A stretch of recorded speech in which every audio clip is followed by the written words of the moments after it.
Get ready to dive into the mysterious world of dreamland encounters, where reality blurs with the unexplained. What if those bizarre dreams you've had aren't just random firings of an imagination? On December 26 to 28, 1980, something extraordinary happened in Suffolk, England, at RAF Bentwaters that would challenge everything we thought we knew about unexplained phenomena. The story begins with US Air Force personnel deep in Rendlesham Forest, a British base leased to the United States during the Cold War. Lieutenant Colonel Charles Howell and his security team were about to experience an event that would become one of the most thoroughly documented UFO encounters in history.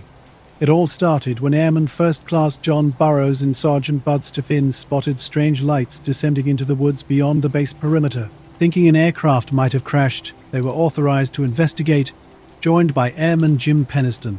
What they discovered was beyond comprehension. A triangular craft, roughly 9 feet wide and 6 feet high, hovered silently just above the forest floor. Penniston got close enough to touch it, later claiming to see strange symbols etched into the hull like hieroglyphs. In an instant, the craft lifted vertically through the trees and vanished.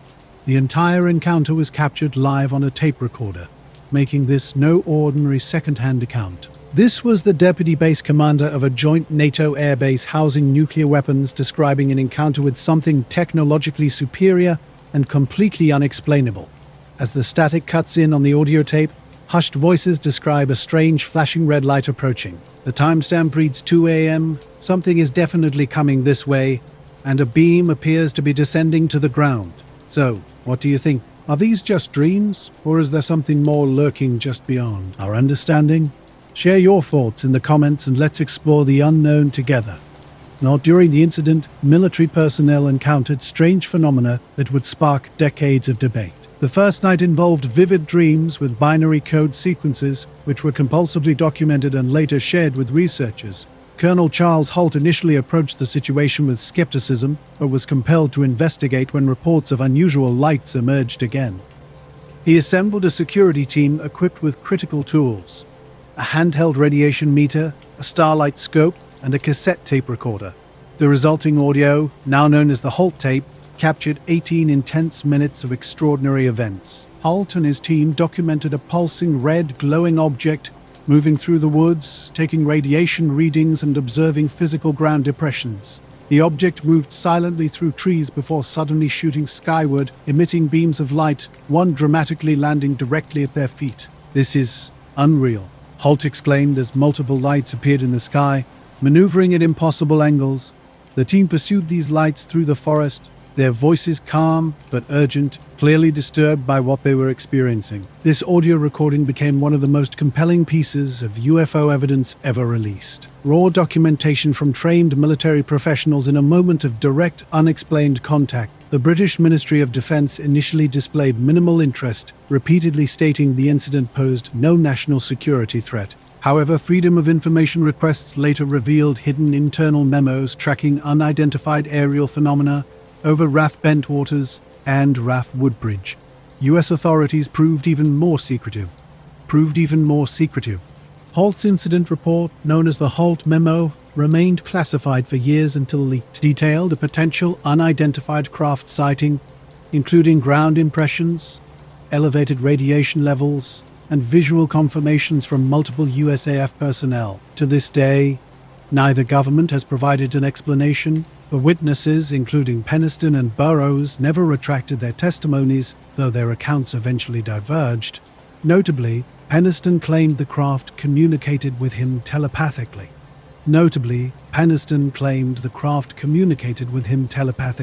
and legal battles with the VA. His case gained strength when documents revealed that RAF Bentwaters had tactical nuclear weapons stored at the time, a fact previously denied by both governments. What makes this case extraordinary is not just the event itself, but the subsequent official acknowledgement. The court ruling recognized Burroughs had been exposed to an unidentified phenomenon during his service, a rare, indirect admission that something unusual occurred in those woods. In 2010, Colonel Holt broke his long silence. At a Washington, D.C. conference, he firmly stated, "This was no figment. Many others saw it. It was real." He added that radar operators from RAF Weston had tracked a fast-moving object, but were instructed to remain silent. The story regained momentum in the 2000s, attracting renewed interest from UFO researchers and journalists. The British Ministry of Defence released documents, many heavily redacted, repeatedly asserting no threat was found. Yet the evidence continued to accumulate. Physical and technological, the whole tape was analyzed and confirmed authentic, matching 1980s cassette recording standards. Ground impressions photographed at the scene showed a distinct tripod pattern. Radiation levels taken by Halt's team revealed anomalies above normal background readings. Multiple airmen provided sworn testimonies about their experiences, but perhaps most compelling is the ongoing silence. To this day, neither US nor UK governments have offered a plausible explanation. No aircraft was reported missing, no experimental flight tests were scheduled, the weather was clear, the radar blips were real, the audio is real, the witnesses are real, and the event remains unsolved. Unlike Roswell, no materials were recovered. Unlike Phoenix, there was no mass civilian sighting. What makes the Rendlesham incident, and the Halt tape specifically, so powerful is its immediacy. Colonel Halt has since reflected, "I wish this had never happened, but it did, and the evidence is here." Perhaps it's fitting that this incident, one of the clearest and most official UFO encounters in modern history, was documented not in secrecy, but in sound. On July 24, 1948, near Montgomery, Alabama, an extraordinary event unfolded during a routine flight. Eastern Airlines DC-3, Flight 576 was cruising at 5,000 feet from Houston to Atlanta, with Captain Clarence S. Chills and First Officer John B. Whitted at the controls. The cockpit was quiet and dark. 20 passengers slept peacefully under dim cabin lights, lulled by the steady drone of twin engines. Suddenly, Chills spotted something unusual on the eastern horizon, a distant point of brilliance that quickly grew brighter than any star. Within seconds, the light intensified and materialized into a distinct object. Chills leaned forward and asked Whitted, "Do you see that?" They both froze as a massive silent craft hurtled toward them. Details emerged rapidly. The object was cylindrical, resembling a rocket or fuselage with no visible wings or tail. Over 100 feet long, it featured 2 rows of square windows emitting a soft bluish-white glow. Brilliant orange and red flames shot from its rear, suggesting a controlled propulsion system. In an instant, the craft banked sharply to the right and stretched, creating turbulence that rocked the DC-3. The entire encounter lasted barely 10 seconds. Shaken, Chills radioed the nearest control tower. No scheduled military exercises were in the area, and no aircraft, civilian or military, were expected at that altitude and trajectory. The pilot's urgency was clear. Upon landing in Atlanta at dawn, both Chills and Whitted filed formal reports with U.S. Air Force intelligence. Their descriptions were strikingly similar. They independently sketched the same cigar-shaped object with glowing windows and trailing fire, which had passed within 1,000 feet of their cockpit, dangerously close, without any collision warning. Within days, the case reached high-level authorities, marking a significant moment in unidentified flying object documentation. The Chile's UFO sighting quickly became a pivotal case for Project Sign, the Air Force's first official investigation into unidentified flying objects. Unlike typical civilian misidentifications, this incident involved trained pilots and military officers with extensive flying experience. Clarence McKelvey, an editor at the American Education Press, provided additional corroboration. Seated near the front of the cabin, he witnessed a brilliant flash and confirmed the aircraft's violent jolt, which awoke several passengers. Project Sign swiftly elevated the case to unidentified status. Dr. J. Allen Hynek, an astronomer from Ohio State University and Project Sign consultant, initially approached the case with skepticism. However, he noted that the pilot's descriptions defied conventional explanations. The object's uniform window rows, horizontal movement, and consistent altitude challenged known aircraft, meteor, and celestial event profiles. The pilots, Chile and Whittle, were adamant about what they experienced. In subsequent interviews, they rejected the Air Force's meteor explanation. Chile insisted the object was solid, controlled, and distinctly different from any meteor he had previously observed. Whittle concurred, emphasizing the object's ability to change direction, execute maneuvers, and fly horizontally, behaviors inconsistent with natural celestial phenomena. As public interest in UFOs grew during the summer of 1948, Following incidents like the Kenneth Arnold sighting and the Roswell crash, military perspectives began to shift. Project Sign's initial hypothesis favoring extraterrestrial visitation was rejected by Air Force Chief of Staff General Hoy Vandenberg, who found the conclusion lacking sufficient hard evidence. The key distinction both pilots stressed was the object's apparent intelligent control. Its flight characteristics, turning, leveling out, and maintaining altitude, suggested something beyond random natural occurrence. Their professional backgrounds and detailed observations made their account particularly compelling. Ultimately, the Air Force revised its stance, but Chile and Whittle remained unconvinced by the official meteor explanation. Their consistent and detailed testimony continued to challenge conventional understanding of what might have been witnessed that day. The Chile's Whitco encounter stands as a remarkable event in UFO history, capturing the imagination of aviation experts and skeptics alike. Two seasoned commercial pilots witnessed something extraordinary that defied explanation during the pre-dawn hours over Alabama on Eastern Airlines Flight 576. The aircraft they saw was unlike anything in the known inventory of 1948. Its characteristics were striking: no wings, no tail, no sound, yet flying at tremendous speed and performing horizontal maneuvers while glowing mysteriously. The intense light from the fist craft did not resemble typical meteor rails, which usually display a greenish hue and disintegrate quickly. Rectangular lighted windows, an apparent fuselage structure, and propulsion flames from the rear reinforced the argument that this was a genuinely unusual vehicle. Despite the story quietly fading from public attention, researchers continued investigating as new declassified files and pilot testimonies emerged. A significant development came in 1969 with the final report of Project Blue Book, the third and last official Air Force investigation into UFOs. While many unidentified cases were reclassified as misidentified phenomena or hoaxes, the Chile's Whitco incident remained unexplained. The Air Force's meteor theory lacked sufficient data to reach definitive conclusions. Over the decades, aviation historians and UFO researchers have maintained the case's integrity as one of the earliest and most credible pilot sightings on record. The encounter was remarkable, not just for the witnesses' credibility, but for the stark technological implications of the craft itself, which appeared to be intelligently operated and vanished without a trace. For Chile and Whitco, the event marked them for life. Both continued their careers in commercial aviation but never altered their accounts. When asked about it years later, Whitco simply stated, "It happened. I don't know what it was, but it wasn't from around here." As recently as the 2000s, experts have revisited the case using modern meteorological databases, aircraft movement logs, and comparative pilot data. No plausible meteor or man-made aircraft fits the sighting with any level of accuracy. The lingering questions remain: what flew past the cockpit that night? Why was it never detected on radar? Why did it not appear on any flight log or military schedule? And why would two experienced pilots fabricate such a bizarre account with no motive or gain? The Chile's Whitco case continues to intrigue researchers, threading the line between credible testimony and unexplained phenomenon, challenging our understanding of what might exist beyond our current knowledge. A chilly night hung over Lake Superior on November 23, 1953, with winds whispering across frozen waters and stars piercing the clear sky. At the U.S. Air Force's 753 Aircraft Control and Warning Squadron in Truax Field, Madison, Wisconsin, radar operators were conducting routine airspace sweeps when an unexpected blip appeared.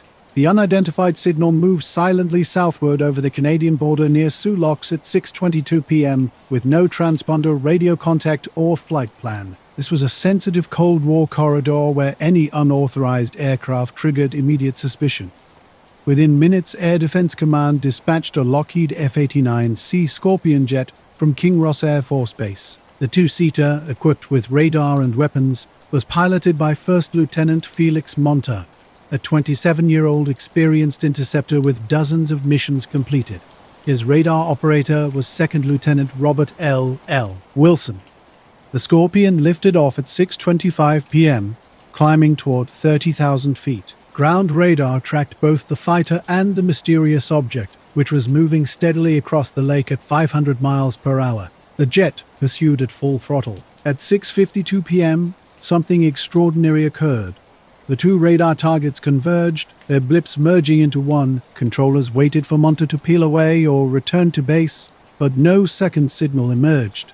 The merged blip continued momentarily before vanishing completely. Just like that, both aircraft disappeared.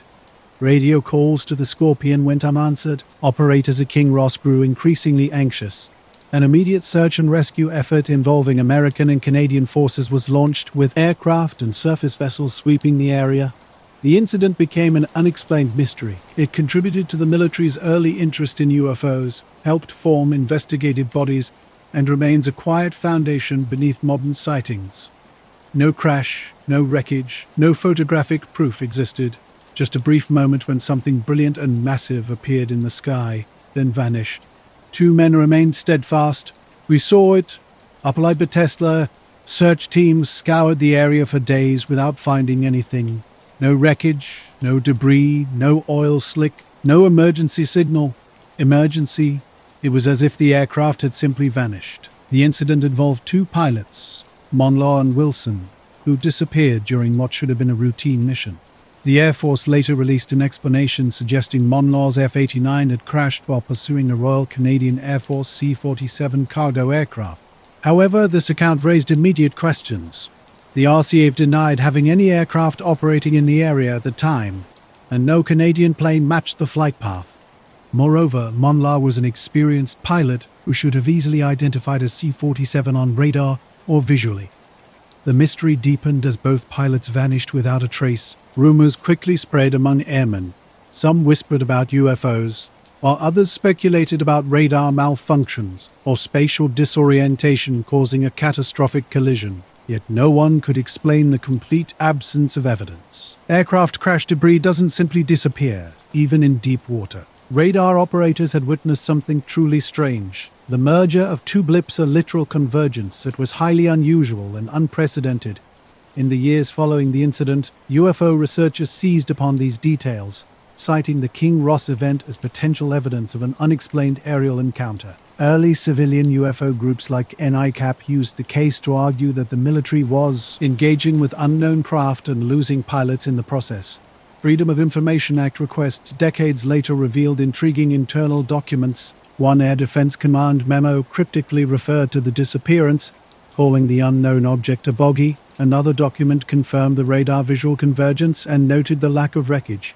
In 1960, UFO researcher Donald Kitho, a former Marine pilot with high-level Pentagon contacts, reintroduced the case to the public. He insisted the Air Force was covering up encounters with extraterrestrial craft and argued that the King Ross incident was among the clearest examples of an aircraft and its crew being taken. The Air Force eventually expanded its official account, claiming the F-89 had likely gone down in Lake Superior. They attributed the lack of wreckage to the lake's extreme depth and poor visibility, a partially credible explanation for the mysterious disappearance.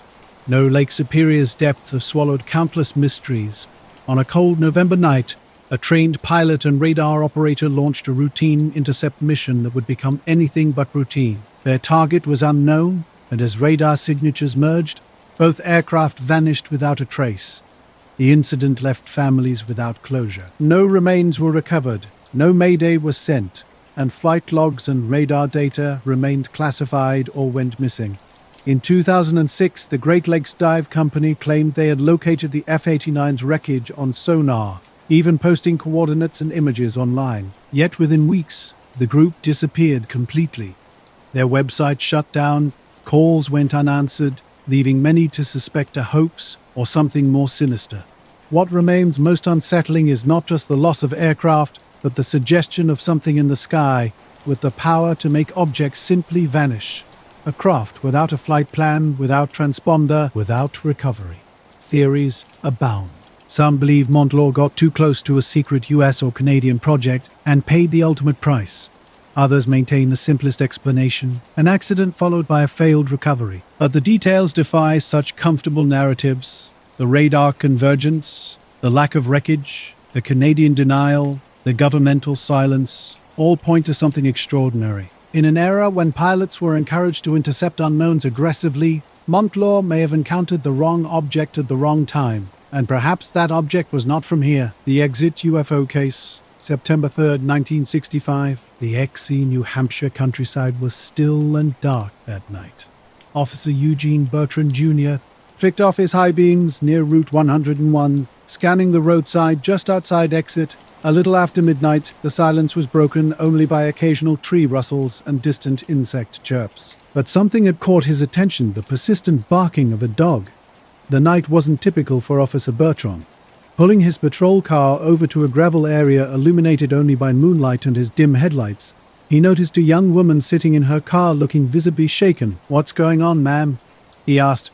She explained that a large, silent object had descended from the sky, hovering just above her vehicle with blinking red lights in a circular motion. Her dog had gone wild, leaving her too frightened to move or drive away.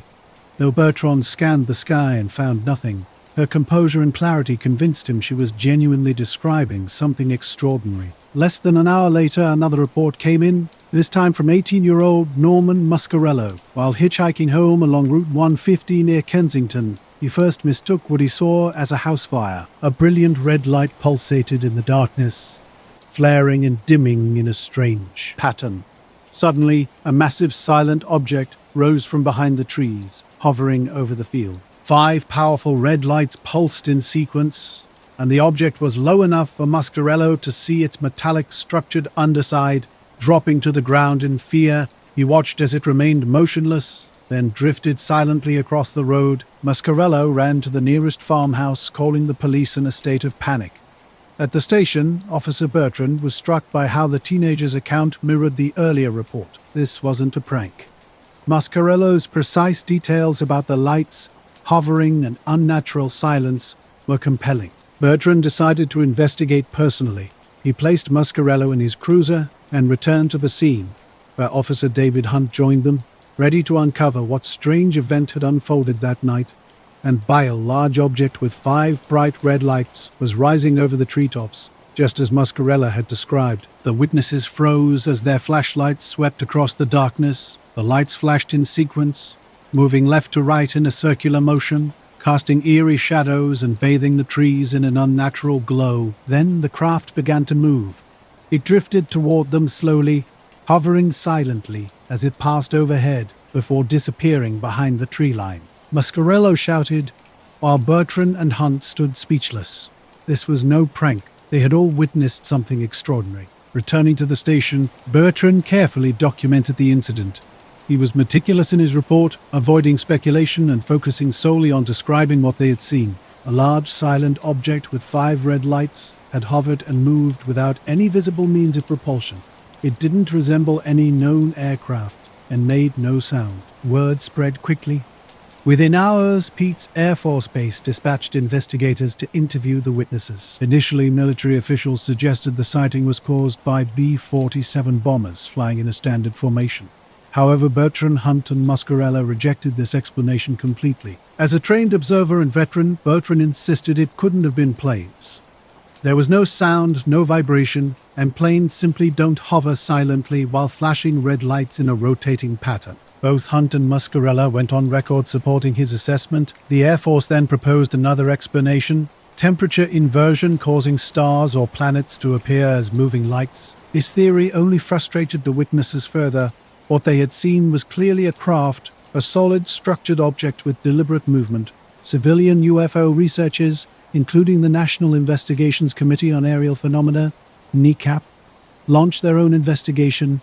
They discovered additional witnesses who had seen similar objects in the area that night and in the days preceding the event. Local residents reported glowing lights in the sky, objects hovering low over power lines, and silent discs moving in ways unlike any known aircraft. Some even filed formal reports of close encounters. The Extor incident remains one of the most compelling UFO encounters in American history. Not because of science fiction tropes or alien theories, but due to its simplicity, clarity, and the people involved. 3 men saw something they couldn't explain, and they were brave enough to report it. Their story never changed. Despite attempts to rewrite, downplay, or dismiss their account, Bertrand and Hunt stuck to their original testimony in later interviews. Neither man offered alternative explanations or sought fame. Bertrand famously stated, "I'll never forget what I saw, and I know what I saw was real." The case stood out because of its witnesses' credibility. 2 trained police officers and a civilian teenager provided independent yet consistent accounts. There was no exaggeration, just a straightforward, unforgettable encounter. In 1966, the incident was even referenced during congressional UFO hearings, becoming a centerpiece for civilian pressure on the government to take sightings seriously. The Condon Committee, a scientific panel assigned by the U.S. Air Force to study UFO reports, briefly mentioned the case in its final report, though without a definitive conclusion. The field where the sighting occurred remains unchanged, located just off Route 150 and surrounded by woods. Locals still know the story, with some claiming recent experiences of unexplained lights and sounds. Years later, the incident continues to intrigue. They never claimed to know exactly what they saw, only that something extraordinary was present. The field stands as a silent testament to an encounter that defies simple explanation. Similar mysterious events would follow, like the night siege of Ilkley Moor on December 1st, 1987. Philip Spencer, a former police officer turned security guard, set out early that morning in bitterly cold conditions. Fog clung low to the moors, and frost etched every blade of grass. Spencer, who had recently moved to Yorkshire, was known for his seriousness and rational thinking. He had taken the morning off to visit his father-in-law, bringing a camera to capture the haunting winter scenery. What he claimed to have captured, however, was something entirely different and unexplainable. Not Spencer was known for being reliable and calm, not one to indulge in wild fantasies. That morning he trudged along the path into the moorland, his coat pocket holding a compass and camera. Visibility was poor, limited to just a few hundred feet. His journey seemed straightforward: cut across the moor and catch a train to his father-in-law's house. But within half an hour, Spencer claimed everything changed dramatically. Cresting a small ridge, he noticed something peculiar just down the path. About 4 feet tall, the figure was hunched with a large head and elongated limbs. Initially, he thought it might be a child, but when it turned toward him, he realized it was something entirely different. Its skin was a pale greenish-gray, and its face was distinctly non-human. Large black eyes, a small mouth, no visible nose. The creature moved with startling quickness, and Spencer instinctively raised his camera, snapping a photo. The figure turned and darted up a hillside, vanishing over the ridge. Stunned, Spencer sprinted in the same direction. Reaching the top seconds later, he found the figure gone. What he saw next froze him in place. A large metallic craft hovering silently in the valley below, emitting a faint blue glow. It lifted slowly, tilted to one side, and disappeared into the fog without a sound or wind rush. Disoriented, Spencer reached for his compass. Something was wrong. The needle spun erratically, unable to find north. His watch had stopped. Though it felt like mere minutes had passed, he was deeply shaken. He hurried across the moor and caught a later train than planned. Arriving at his father-in-law's home, he checked the time. Nearly 2 hours had passed, time he couldn't account for. In the days that followed, Spencer couldn't shake the experience. Developing the film, he discovered a grainy, out-of-focus photograph that nonetheless captured something extraordinary. A humanoid figure stood mid-stride on a gravel path, short with a bulbous head and strange proportions. Skeptics suggested it was a person in a suit or a hoax, but the photograph was sent to multiple analysis labs, including one at Kodak. Experts couldn't determine the figure's identity, yet they confirmed the image was genuine, with clean negatives showing no signs of double exposure. The photo taken on Ilkley Moor remains one of the most enduring pieces of alleged UFO evidence in the UK. Its authenticity has been debated for decades, with some arguing it shows nothing more than a trick of light or a misinterpreted bush. After the British UFO Research Association Biophora took interest in Spencer's encounter, they arranged for him to undergo hypnotic regression. The goal was to uncover more details about his mysterious experience. Under hypnosis, Spencer revealed a startling account. He described being surrounded by a bright light after cresting the hill, then lifted into the air and paralyzed. Inside a sterile metallic room, beings examined him thoroughly, taking blood, inspecting his eyes, testing his limbs. Telepathic messages suggested he would forget until the right time. Then he was returned to the moor, disoriented. Spencer's background made his story particularly intriguing. Working in law enforcement, he was not someone predisposed to believing in UFOs, Those who interviewed him noted his consistent account and apparent discomfort with attention. He never sought fame or tried to profit from his experience. The location itself added depth to the story. Ilkley Moor had long been associated with strange occurrences. Locals spoke of unexplained lights, disappearing livestock, and eerie nighttime sounds. Weeks before Spencer's encounter, several residents had reported seeing unusual lights, though these incidents remained local knowledge. While many dismissed the hypnosis results as imagination or suggestion, others found similarities with global abduction reports. The photo Spencer captured continues to spark debate. Despite extensive scrutiny, no one has definitively proven or debunked its authenticity. Years later, Spencer moved away and became reluctant to discuss the event in detail. He seemed to feel the encounter had overshadowed other aspects of his life. His story remains a compelling mystery in UFO research. On a cold December morning, something happened on Ilkley Moor that would remain unexplained for decades. The windswept, fog-covered landscape still holds its secrets, with hikers walking the same paths, occasionally glimpsing something they cannot explain. The night of October 26, 2002 in Harrington, Connecticut, would become a pivotal moment in UFO documentation. At 9:47 p.m., a desperate 911 call broke through the evening silence. "It's above my car. I can't move. It's just hovering," the caller stammered before the line went dead.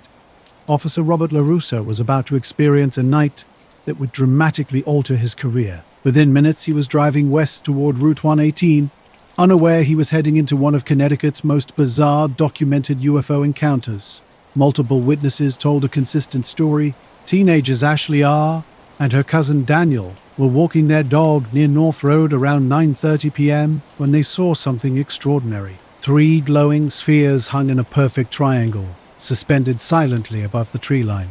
It wasn't flying, it was waiting, watching, Daniel would later recall. Just over 3 miles away, Farmer Greg Whitman had his own strange encounter. As he locked his shed, his floodlights blinked and then cut out completely. Looking up, he saw 3 white lights hovering just above the tree line, motionless and unnervingly still. The events began with bright white orbs, pulsing with blue centers, defying all logical explanation. They hovered without sound, leaving behind more questions than answers. Something not of this world had come incredibly close to this quiet farming town in Litchfield County. That night, witnesses described lights that seemed to challenge everything they understood about flight and physics. Something had arrived, silent, precise, and utterly inexplicable. Wyman watched, his attention fixed for nearly a full minute as the lights began to rotate in formation, then rise vertically at a speed he found impossible to comprehend. Officer LaRusso arrived at South Road at 9:52 p.m., stepping out of his car. The scene before him matched other reports, 3 brilliant lights forming a perfect triangle, utterly still. His official report, later leaked, described the objects as silent, luminous, and without visible means of propulsion. "Dispatch, this is Unit 3, his radio crackled. "I've got eyes on 3 unidentified lights over South Ridge. Stationary, no noise. This is no aircraft. Repeat, this is no aircraft." Suddenly, the lights shifted, pivoting as if on an invisible axis before launching straight upward at a speed too fast for the human eye to track. By the time LaRusso turned to look again, the sky was empty, but the night's strange events were far from over. On the Harwinton Golf Club Trail, joggers Mike Donnelly and Sarah Weiss found themselves unexpectedly engulfed in a blue-white light. Weiss experienced nausea and shortness of breath. Donnelly, a former U.S. Army medic, reported his ears ringing for nearly an hour and noticed minor skin reddening, similar to a light sunburn where the light had touched him. Her digital watch stopped completely at 9:58 p.m. The incident that truly sparked the emergency response came from a driver on Route 118. His vehicle stalled beneath a bright, hovering light. Moments after calling 911, the light vanished and the car inexplicably restarted. Over the next 48 hours, Harwinton PD received more than a dozen independent calls about strange aerial phenomena. Each report consistently described the same triangle-shaped light pattern, eerie blue glow, and an unsettling silence. MUFON, the Mutual UFO Network, quickly dispatched an investigation team. Within days, they collected soil samples, recorded witness testimonies, and discovered scorched tree bark in the original sighting zone. Even more intriguing, several trees showed signs of chemical alteration in their leaves and bark, suggesting exposure to intense heat or radiation. A retired electrical engineer from Harrington, choosing to remain anonymous, submitted a personal measurement log. It revealed a power fluctuation across his home grid at 10:01 p.m., precisely coinciding with the Route 118 incident. Further investigation uncovered a buried internal memo from the Connecticut Light and Power Company documenting 2 unexplained power surges.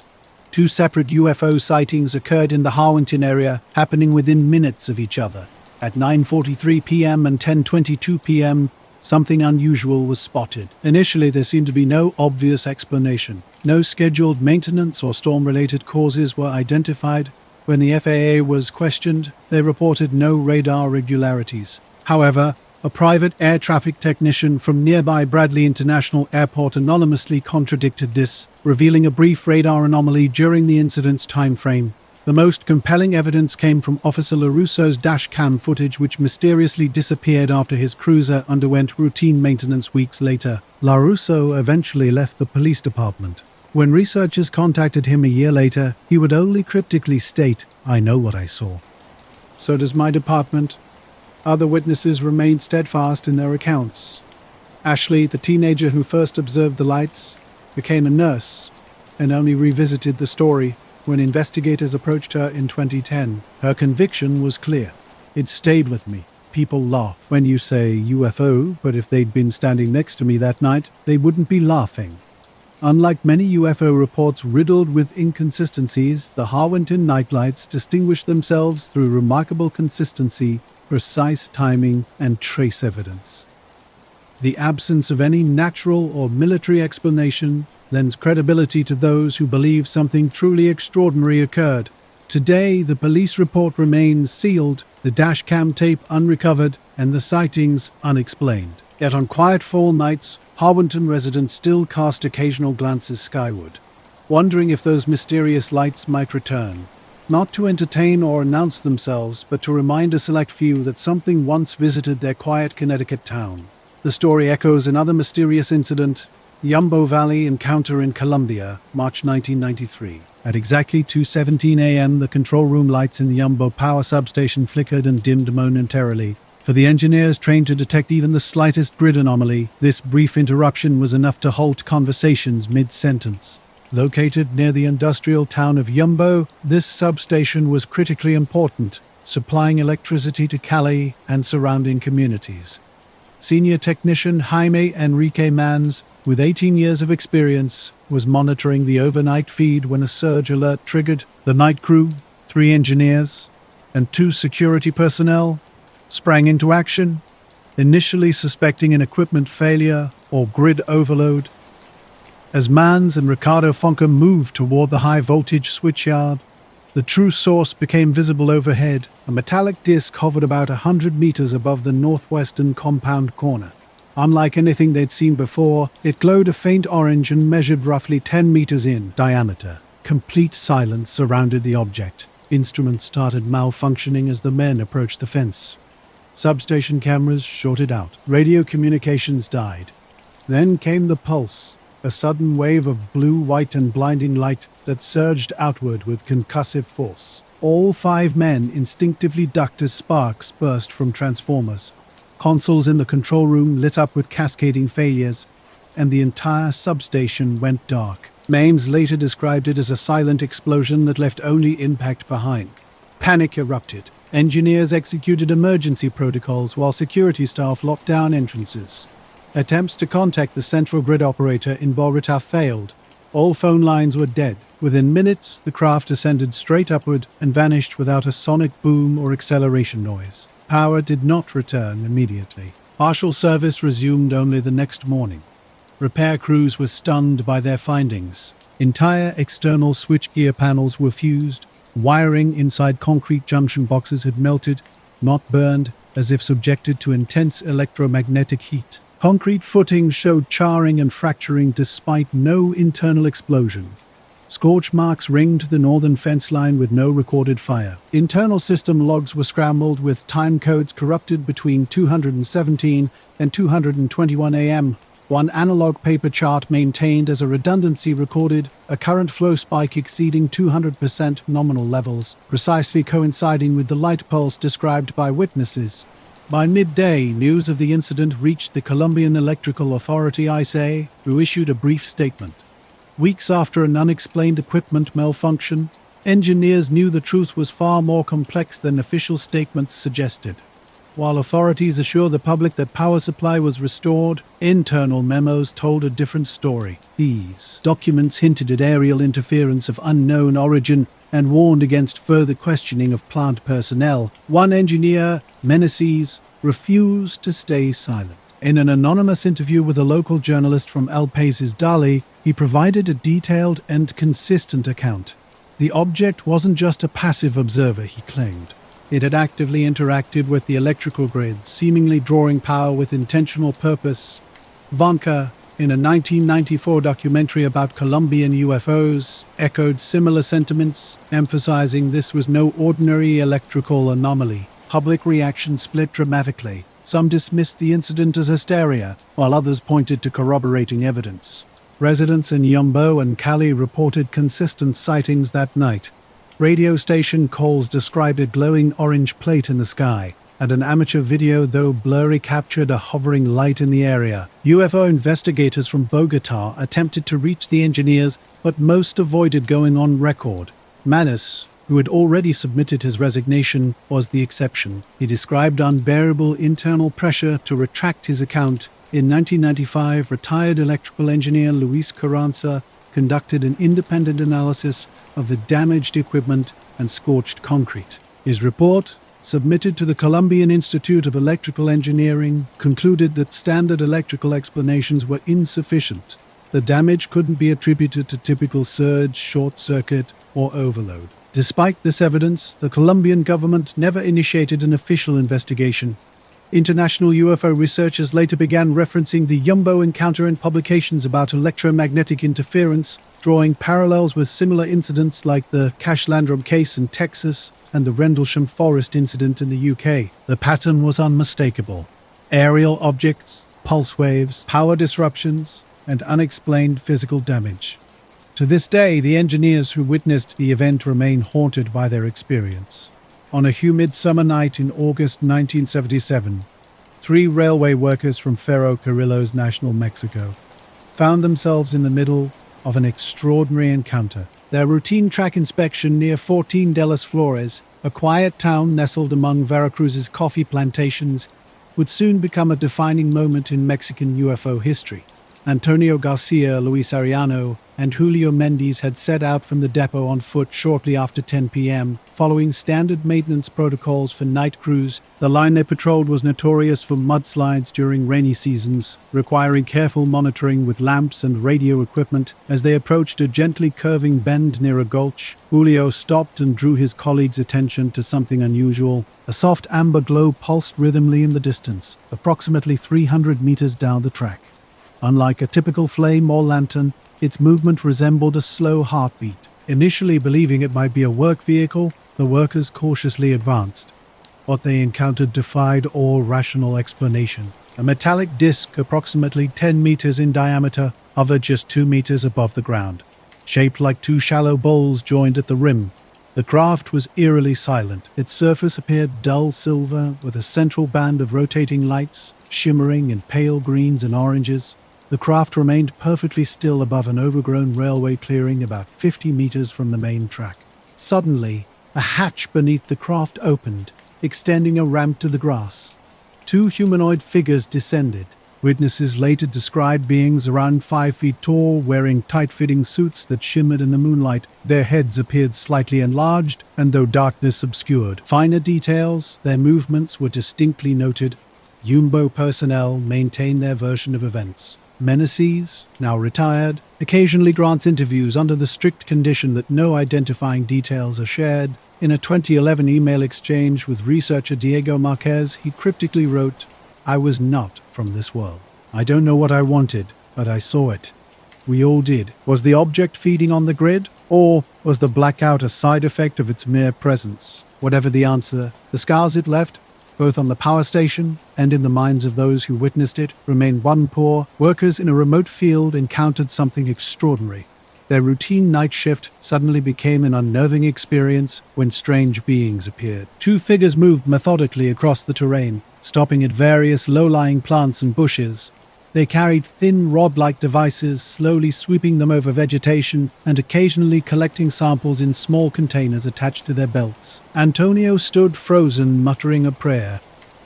Julio stepped backward, accidentally breaking a twig. The sudden sound caused one of the beings to turn sharply toward them. A deep, resonant hum erupted from the nearby disc, vibrating through the workers' chests. The craft's light band transformed from amber to a blinding white. The beings quickly retreated to their ramp. Julio dropped his lamp and yelled for everyone to run. The three men fled in panic toward the main track line, frantically radioing their experiences. Local authorities responded swiftly. Within an hour, law enforcement from Cordoba arrived, accompanied by railway supervisors and military personnel from a nearby base. The site remained warm with distinctive evidence of the encounter. Vegetation where the craft hovered showed clear signs of heat exposure. Scorched, brittle leaves and circular grass patterns marked the area. Police photographs documented 3 equidistant indentations forming a triangular shape about 3 meters across. Remarkably, no conventional vehicle tracks or additional footprints were found. Local newspapers like Diario de Xalapa and El Mundo de Cortiva published the story the next morning, featuring black and white photographs and official statements. Antonio Garcia's testimony emphasized the otherworldly nature of the encounter. It was not from here. The air, the light, the way it moved, it was something else. A comprehensive railway company investigation concluded the workers were credible. Employment records showed no history of disciplinary issues or fabrication. Multiple interviews consistently supported their accounts. Investigators from CFC in Mexico City conducted additional radiation readings which, while elevated, did not reach dangerous levels. The Kira incident unfolded on August 25, 1972, in a small village nestled in Japan's Kochi prefecture. Midday sun beat down on shimmering rice paddies, with cicadas filling the air and children wandering freely along narrow dirt paths and canals. Local police workers Antonio and Luis rarely spoke publicly about what happened. They gave occasional interviews but avoided UFO conventions, preferring to let the original police statements speak for themselves. They were never paid for their testimony. Months after the initial event, strange occurrences continued to pepper the region. Residents reported hovering lights over sugarcane fields, dogs barking at empty skies, and unusual crop burns. One farmer discovered silvery ash beneath his banana trees. CFEA samples contained traces of magnesium and barium, though agricultural experts suggested these could originate from fertilizers. Thermal imaging during follow-up visits revealed residual heat patterns consistent with accounts of a hovering object. The photographs, thermal anomalies, and frantic radio calls survived in private archives. Julio, one of the railway workers involved, suffered recurring nightmares and left his job within a year due to stress. The incident gradually faded from public memory, overshadowed by larger cases in the US and Europe. Yet within Mexico's UFO research community, it remained a foundational encounter remarkable for its multiple witnesses, physical evidence, and immediate police involvement. The methodical nature of the activity suggested a deliberate purpose. Were these beings collecting biological samples, cataloging Earth's flora, or pursuing something entirely unknown? The truth remained elusive, veiled behind the craft's sudden departure and the silence it left behind. A quiet summer night had transformed into a historic moment. An ordinary patrol shattered by the extraordinary. The Kira incident would become a lasting mystery. Central to this enigma was 13-year-old Mio Matsuoka and a group of schoolboys who would soon stumble into an inexplicable encounter that would confound the adults meant to guide them. Mio and his close friends were exploring the edge of a rice field when something caught his eye. A strange metallic object hovered just above the ground, about 15 meters away. Small but perfectly formed, it resembled a flattened dome with a slight lip around its bottom. Gleaming in the sunlight, it rotated silently in place. The boys stopped dead in their tracks. Their usual summer playfulness vanished instantly. One let out a muffled yelp, while another reflexively grabbed a rock and threw it. The object bobbed slightly, then shot upward with incredible speed, disappearing over the trees. Excited and shocked, they raced back to the village, breathlessly sharing their incredible encounter. Predictably, their story was met with laughter and disbelief. Parents dismissed it as childish imagination, but Mio refused to let the matter drop. Over the next few days, he returned to the site with a borrowed camera, determined to document what they had seen. On August 28th, his persistence paid off. The object reappeared in the same area. This time, Mio was prepared. He captured multiple photographs as it spun and darted around the field. According to his account, the object hovered just a meter off the ground before zigzagging away and vanishing. The photos were surprisingly clear, showing a disc-shaped object with a slightly raised central dome. Its surface reflected light with an almost silvery sheen. Though grainy from the cheap film camera, the images were compelling enough to attract local media attention. Teachers at Mio's school, while skeptical, noted the unusual consistency of the children's accounts. Soon, the entire village buzzed with talk of the mysterious mini UFO. Journalists descended on Kira to interview the witnesses. The story became a minor media sensation in Japan, appearing in local newspapers and late-night radio programs. What made the story truly intriguing was the multiple independent witness accounts. At least 8 different students claimed to have seen the object on multiple occasions. Most described it as silver, rotating and capable of sudden, unexpected movements. Some even reported hearing a low humming sound. One boy dramatically claimed he had attempted to trap it with a fishing net, only to watch it dart away at the last moment. In rural Japan during 1972, an unusual incident unfolded that puzzled local residents and experts alike. 2 boys had reported seeing something extraordinary, and their testimonies remained remarkably consistent even when questioned separately. Initially, skeptics suggested the object might be a toy, perhaps a remote-controlled drone or a frisbee. However, this theory quickly fell apart. Drone technology simply did not exist at a civilian level, and no local manufacturer could explain the object's peculiar movements. The school's science teacher attempted to recreate the images using model airplanes and reflective discs, but failed to match the object's motion blur or intricate details. As whispers spread, villagers who had initially dismissed the reports began keeping watch. A few older residents claimed they too saw silver flashes near the fields, though none could capture photographic evidence. The situation took an intriguing turn when the younger brother Mo reported a direct encounter. According to his account, he returned alone to the field after hearing a familiar humming sound. There, the object descended and rested in the grass. He described it as approximately 20 centimeters wide, warm to the touch, with a smooth metallic surface devoid of seams or screws. Before he could fully investigate, the object began to vibrate, slipped from his hands, and shot skyward. He returned home with minor burns, not severe, but significant enough to make local teachers take his claim seriously. The rice fields soon showed unusual signs of disturbance. In patches where the boys had reported sightings, rice plants were inexplicably stunted and yellowed. The agricultural cooperative was brought in to inspect the area.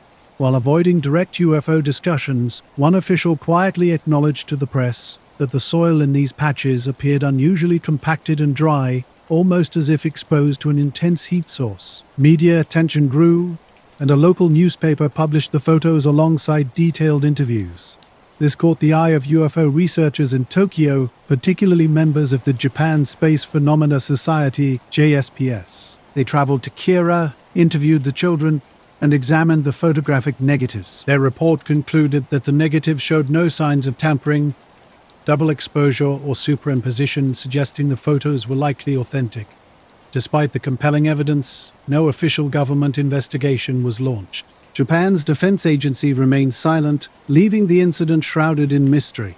Not Inside's story began with a dismissal by mainstream science as a mere childhood fantasy. For locals, strange encounters continued. In the weeks following, villagers shared reports of unusual aerial lights during early evenings. White and blue flashes darted across the sky, while radios mysteriously coo-oo during light appearances. School teachers, previously skeptical, started documenting odd behaviors and sounds near he fields. On September 12th, one teacher noted an unusual flicker, over He Northfield, accompanied by a sudden silencing of kickers. For Meteo and his friends, the experience left a profound mark. They grew increasingly withdrawn as school, especially as news crews persistently sought interviews. Mo later expressed regret over taking he photographs. No from fear of ridicule, but because he felt constantly observed long after his sighting ended. Though he case faded from national consciousness, Kira never truly lay of he memory.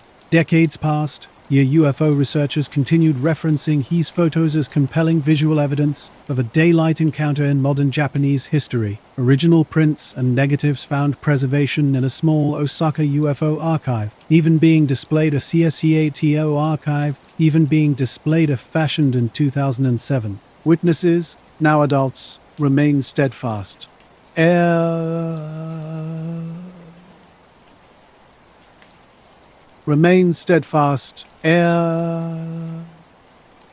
Original accounts stood unembellished and unwavering. Hikera incident's enigma lies no in dramatic abductions or government cover-ups, but in its pure simplicity. Honest rural children witnessing something inexplicable, capturing eye and standing firm against adult disbelief. Researchers still speculate about he object's nature. Was I a probe, a scout, or a malfunctioning drone from another civilization?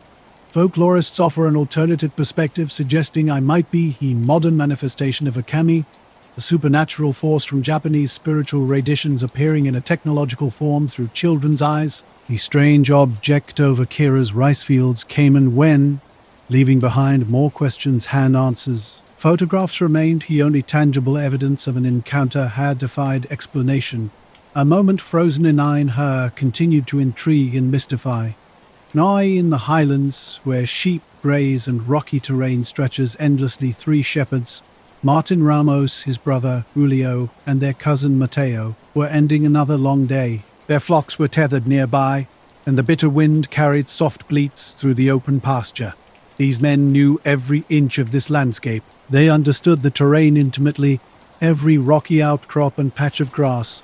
But on this night, something felt different. An unusual tension hung in the air, and the animals seemed restless and uneasy.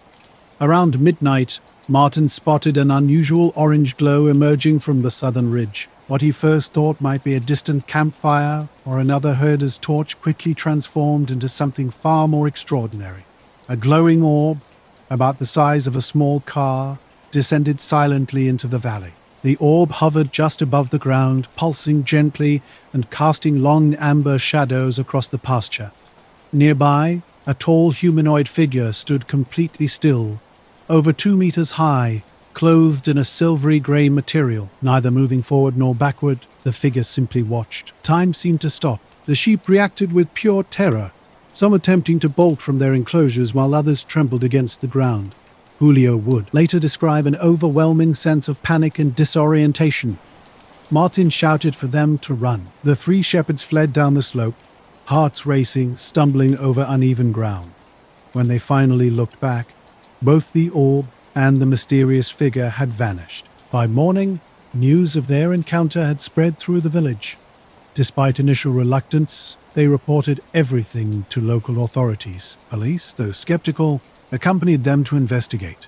At the site they discovered compelling evidence: a large circular patch of dead, brittle grass where the orb had hovered, and several rocks scorched completely black.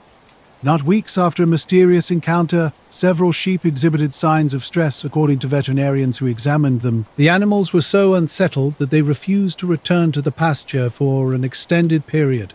Word of the incident spread quickly through Cusco's radio stations, transforming the event into a regional mystery. Local news outlets interviewed Martin and Julio, who described the being as taller than any human, yet unnaturally thin, as if stretched by the sky itself. The Peruvian Air Force maintained silence on the matter. University researchers from Cusco soon arrived to collect soil samples. Their preliminary analysis revealed no chemical contamination or radioactivity, but detected unusual mineral patterns that one researcher cryptically noted were not consistent with natural weathering or agricultural processes. Martin Ramos struggled with sleep in the aftermath, haunted by vivid dreams of the entity. He described a strange sensation of being examined without physical contact, as if something was curious yet deliberately keeping its distance. Meticulously, he began documenting his experiences in a notebook he would eventually pass to his daughter decades later. His sketches of the orb and the being became progressively more detailed with each rendering. Local perspectives varied. The town priest interpreted the event as a potential spiritual warning, while an elder farmer claimed similar orb sightings near Lake Titicaca during his youth. An old Quechua tale spoke of silent watchers, beings who appear only when seeking to understand humanity. Over time, the location became known as El Claro del Silencio, the clearing of silence. Unusual environmental changes followed. Crops withered unusually fast, and the soil remained dry even during rainy seasons. Children whispered stories of a silent figure roaming the hills after dark. By 2004, Martin and his family had relocated down the valley, never again visiting the upper pasture. Despite this, the incident continued attracting travelers, researchers, and spiritual seekers. Small expeditions yielded varied results, some returning with strange readings, others with nothing at all. Yet almost everyone reported a consistent sensation: the land felt watched. In 2015, a local news crew attempted to revisit the story, interviewing aging villagers and searching through forgotten radio archives. They discovered a 2002 radio interview where Julio stated, "It didn't threaten us. It didn't chase us. But when it looked at me, I knew we weren't supposed to be here." Labian in the quiet pastures of the Andes. A strange encounter left an indelible mark on local memory. Martin, who witnessed something extraordinary, passed away in 2020, leaving behind a notebook that held the key to an unexplained event. At his funeral, his daughter revealed pages that told a puzzling story. One quote stood out, hinting at something more profound. The entity could have harmed them, but chose only to be seen, perhaps suggesting they were the ones being studied. The Siquani encounter remains an enigmatic rural UFO case, brief, sudden, and never repeated. No aircraft or satellites were reported in the region that night. Though the sheep have long returned to the hill, locals still give the pasture a wide berth after sunset. Years later, another mysterious encounter unfolded on Tanna Island in Vanuatu. In 2007, Danish backpacker Lars Jensen stood on Mount Yaza's rim with a local guide named Jonah, filming the volcano's frequent eruptions. Suddenly, a silent, bluish-white sphere drifted upward from the crater. It hovered momentarily before zipping out of frame faster than the eye could follow. Jonah simply muttered "spirit" as if that explained everything. Lars uploaded the clip to an obscure travel blog, where it languished until researchers began investigating the unusual phenomena around Mount Yasur. The volcano, nicknamed the Lighthouse of the Pacific, had been erupting continuously for hundreds of years. But something strange was happening. Luminous spheres, glowing orbs, began appearing above and inside the crater. Some would enter the molten chaos, linger, and exit completely unharmed, defying all logical explanation. The calm, tall figure did nothing, yet its presence changed everything. Naya's volcanic landscape harbored mysteries that intrigued both locals and international visitors for generations. Strange luminous spheres had been part of the island's folklore long before scientific interest emerged. While some dismissed these sightings as atmospheric phenomena, reports from tourists across France, Australia, New Zealand, and Japan gradually built a compelling narrative. Local villagers never questioned these lights' existence. To them, the orbs were simply manifestations of ancestral sky spirits deeply woven into their cultural understanding. Children were warned not to follow these mysterious spheres into the dense jungle, and elders shared generations-old stories about owl, ethereal beings who moved through Mount Yasur's fiery heart. One particularly memorable account came from French honeymooners Marie and Philippe Dupont in 2003. During a nighttime volcanic eruption, they witnessed two luminous spheres emerging from the ash cloud, hovering silently like watchful eyes before vanishing behind a starry backdrop. Marie would later reflect on the experience as profoundly transformative. Amateur geologists like Dr. Greg Hammond began taking serious notice. By 2009, Hammond had made multiple research trips to document geological data, but found himself increasingly captivated by these inexplicable orbs. He noted, there was no logical scientific explanation for light spheres entering an erupting volcano without disintegrating. Local perspectives varied widely. Some village chiefs claimed the orbs had historically protected their ancestors from colonial invaders. Others believed the lights appeared only during specific lunar phases or when visitors from certain regions were present. Some even whispered about World War II soldiers who had encountered similar phenomena. Intriguingly, tour guides who frequently escorted visitors to the crater seemed most consistently astonished by these appearances. Despite witnessing the orbs dozens of times, they would still gasp with genuine wonder at each manifestation. In 2011, a German research team arrived with advanced video equipment, hoping to document these mysterious lights. Over 3 weeks of monitoring eruptions, they initially captured nothing. However, on their final night, guided by a local named Cappy, they recorded 2 pale green spheres hovering just above the magma for nearly 45 seconds, footage now archived in a Berlin academic journal. In 2012, a Japanese film crew from NHK arrived to document volcano tourism, accidentally capturing one of the most compelling pieces of evidence to date. A basketball-sized ball of light floated silently past the crater's edge in broad daylight. The video revealed birds scattering and a dog barking, followed by complete stillness. The orb paused briefly over the crater mouth, shuddered once, and then zipped vertically into the clouds. The phenomenon defied scientific explanation. Thermal readings showed no abnormal heat signatures from the orbs themselves, and their pattern of brilliant light without accompanying heat left scientists puzzled. Plasma typically generates immense heat, yet these orbs seemed immune to combustion rules. Skeptics suggested ball lightning, camera artifacts, or misidentified drones, but such theories lost weight with each new sighting.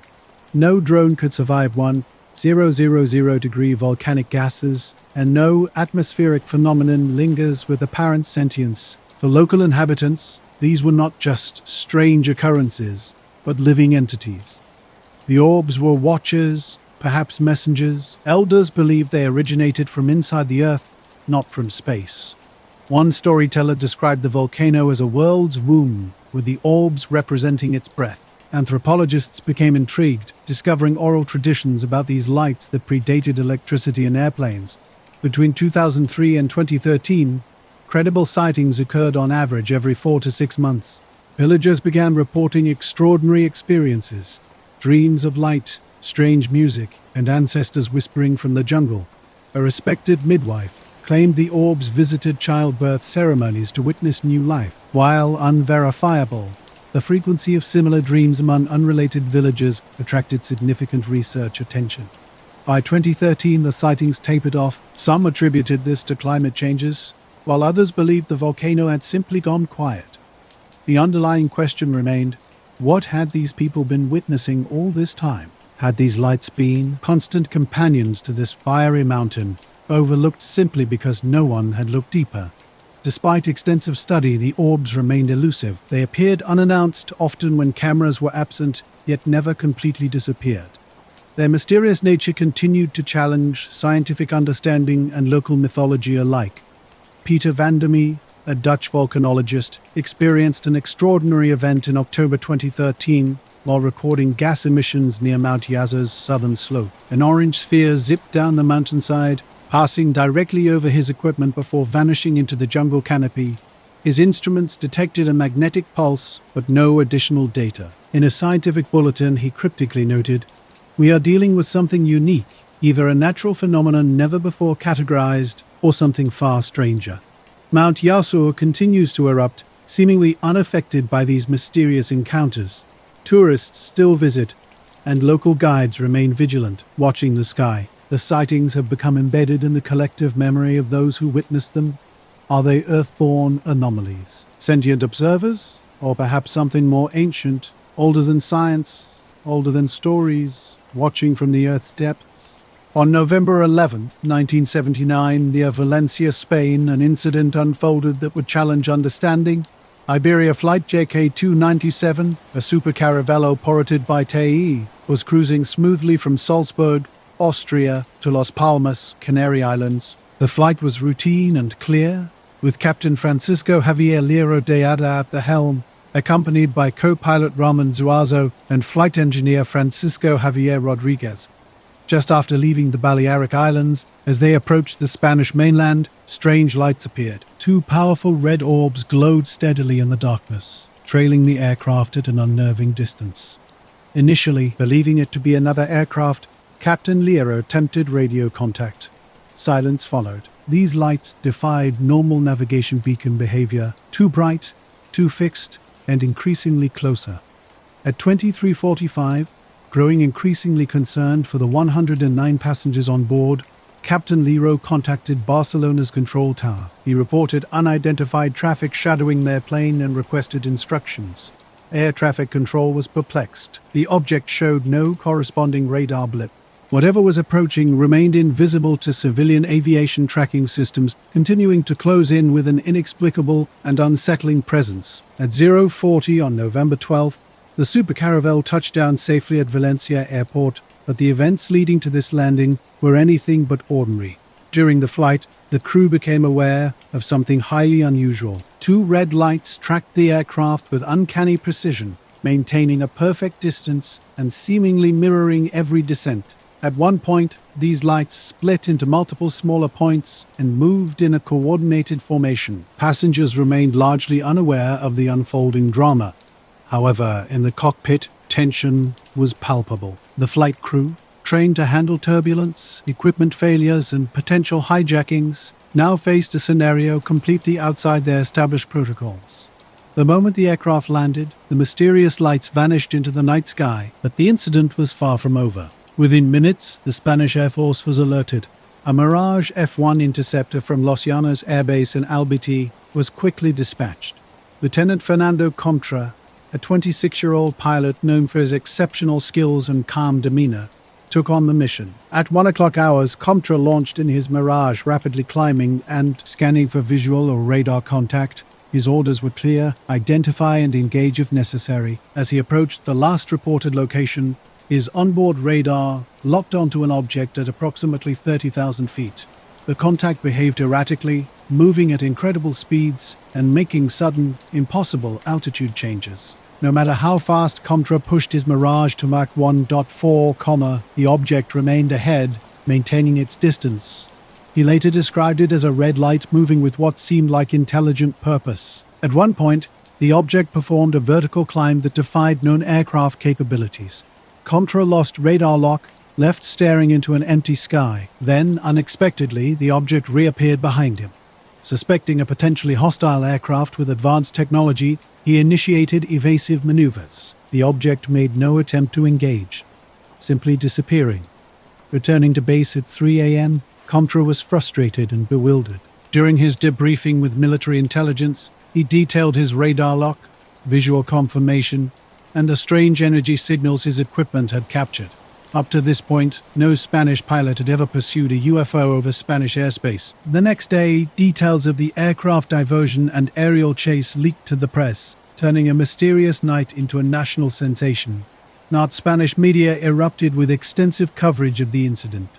The event was named after the town closest to the airport where the emergency landing took place. Television broadcasts were filled with segments exploring various theories, from alien encounters to Cold War military technologies or secret experimental projects. The Spanish government's response was carefully measured. The Ministry of Defense released statements that confirmed basic facts while revealing little detail. A civilian aircraft had been diverted due to unknown air traffic, prompting an Air Force response that only deepened public curiosity.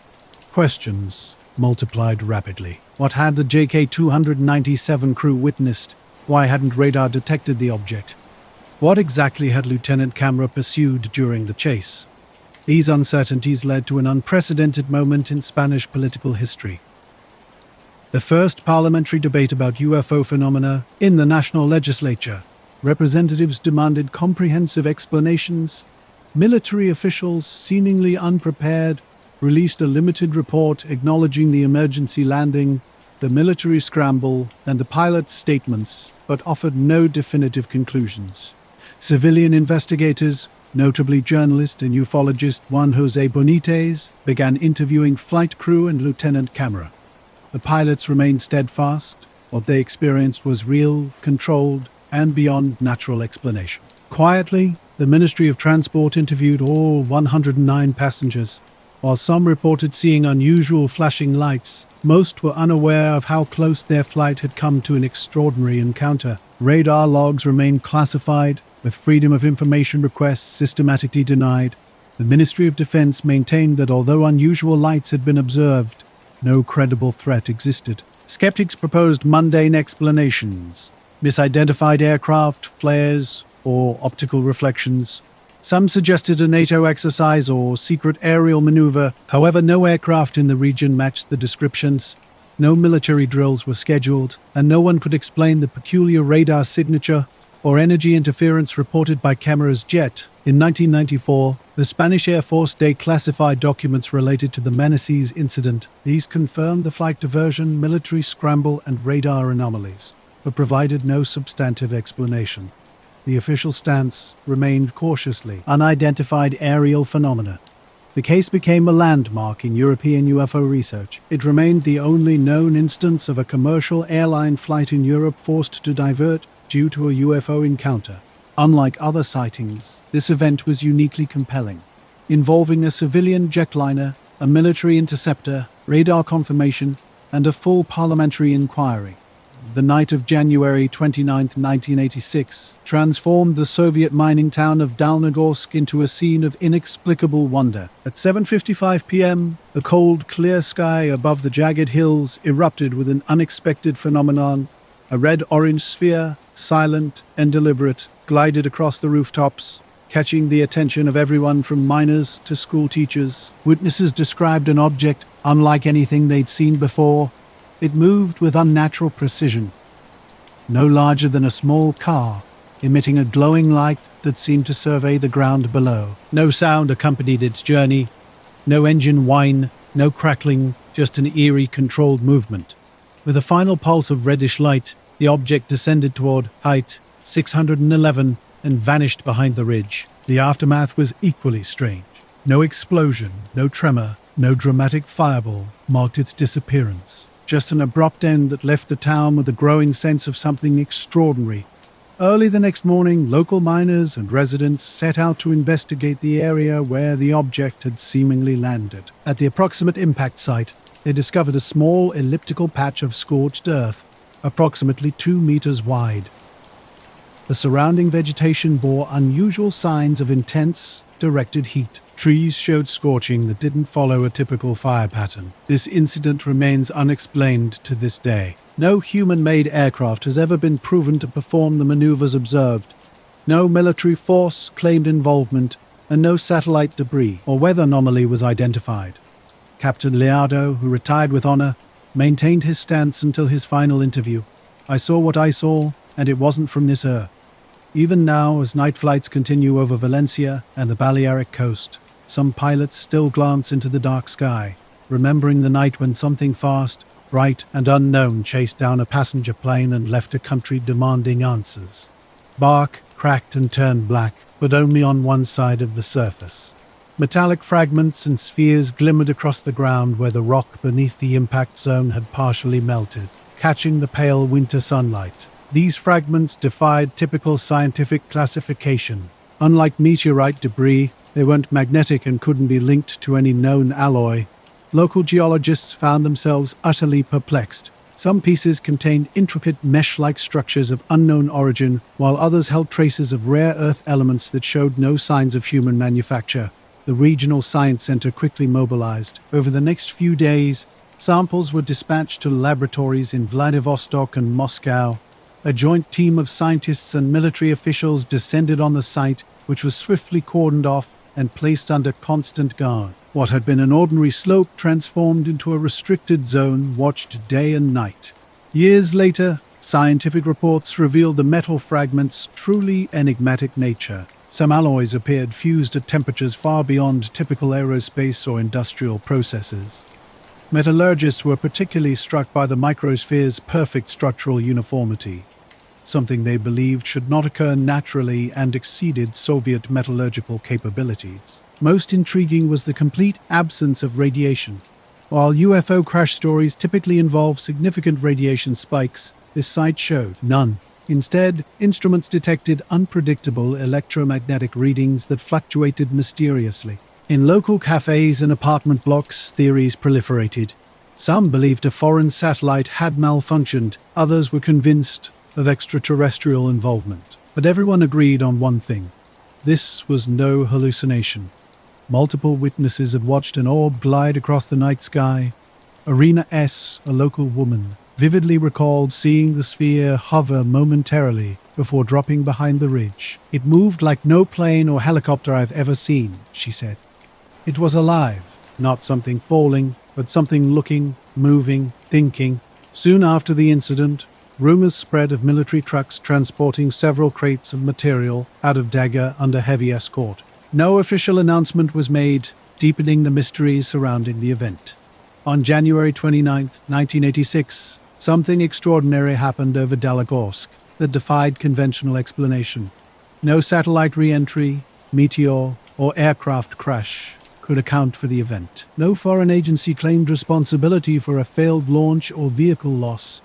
The incident left behind tangible evidence: scorched terrain, debris, and dozens of eyewitnesses. Russian ufologist Valery Vujilny spent years analyzing the event, concluding that if it was indeed a craft, it had attempted a controlled landing after suffering a malfunction.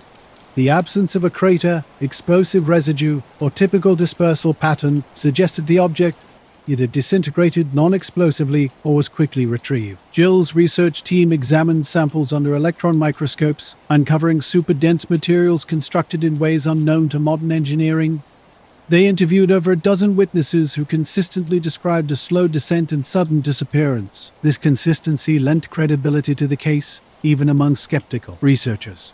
In the months following the crash, locals reported feeling ill after visiting the site. Symptoms included fatigue, dizziness, and skin irritation.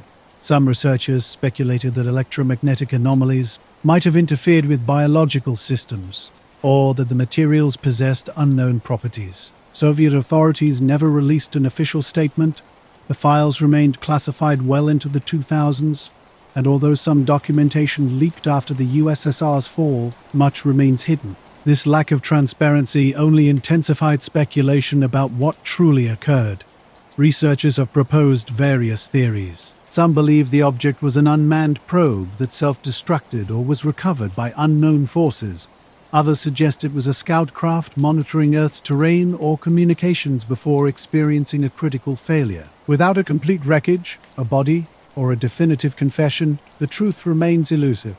The Dalagorsk incident stands apart from other UFO sightings due to its substantial physical documentation and scientific analysis. The materials found were quietly removed and dispersed to classified research labs, never being matched to any known craft. To this day, it remains one of the most physically documented yet deeply unexplained UFO incidents in history. One physicist who analyzed the metal sample later whispered off record that if this was built by humans, someone on Earth is 50 years ahead of everyone else, including the military. The sun rose lazily over the rolling green hills of Cantal, France, bathing the fields in a soft golden glow of a late summer morning. It was the kind of quiet pastoral day where not much was expected to happen. Sheep grazed without urgency. The wind whispered through the grasses. On this particular day, two young siblings, Francois and Anne-Marie Dial, were doing what they always did, watching over their cattle. Francois, 13, was perched on a rock with his little sister, Anne-Marie, 9, sitting beside him. The two were used to the routine. Their job was simple: keep the cows within the pastures and make sure none wandered into the woods or down toward the village road. The day was as uneventful as any, until a soundless shift in the air made them both turn their heads. Francois squinted toward a small hill just across from where they sat. There, near the edge of a stone wall, stood 4 small black figures. They were humanoid in shape, but shorter than any adults the children knew, barely over a meter tall. They wore tight, dark suits that shimmered faintly in the morning light. At first, Francois thought they might be kids from a nearby village playing some strange game. Then something happened that no game could explain. The figures began to levitate. In stunned silence, Francois and Anne-Marie watched as all 4 beings rose slowly into the air, effortlessly, smoothly. as if the laws of gravity simply didn't apply to them. Just above them hovered a luminous metallic sphere, roughly 3 m wide, completely silent. The sphere gave off a whitish-blue glow that pulsed softly in a steady rhythm. The beings ascended in perfect synchronization until they entered the underside of the craft, which then vanished instantly. No flash, no roar, no wind, just gone. Height 611 remains a place of quiet pilgrimage for ufologists and curious minds. The ridge is unmarked and the burn scars are long since faded.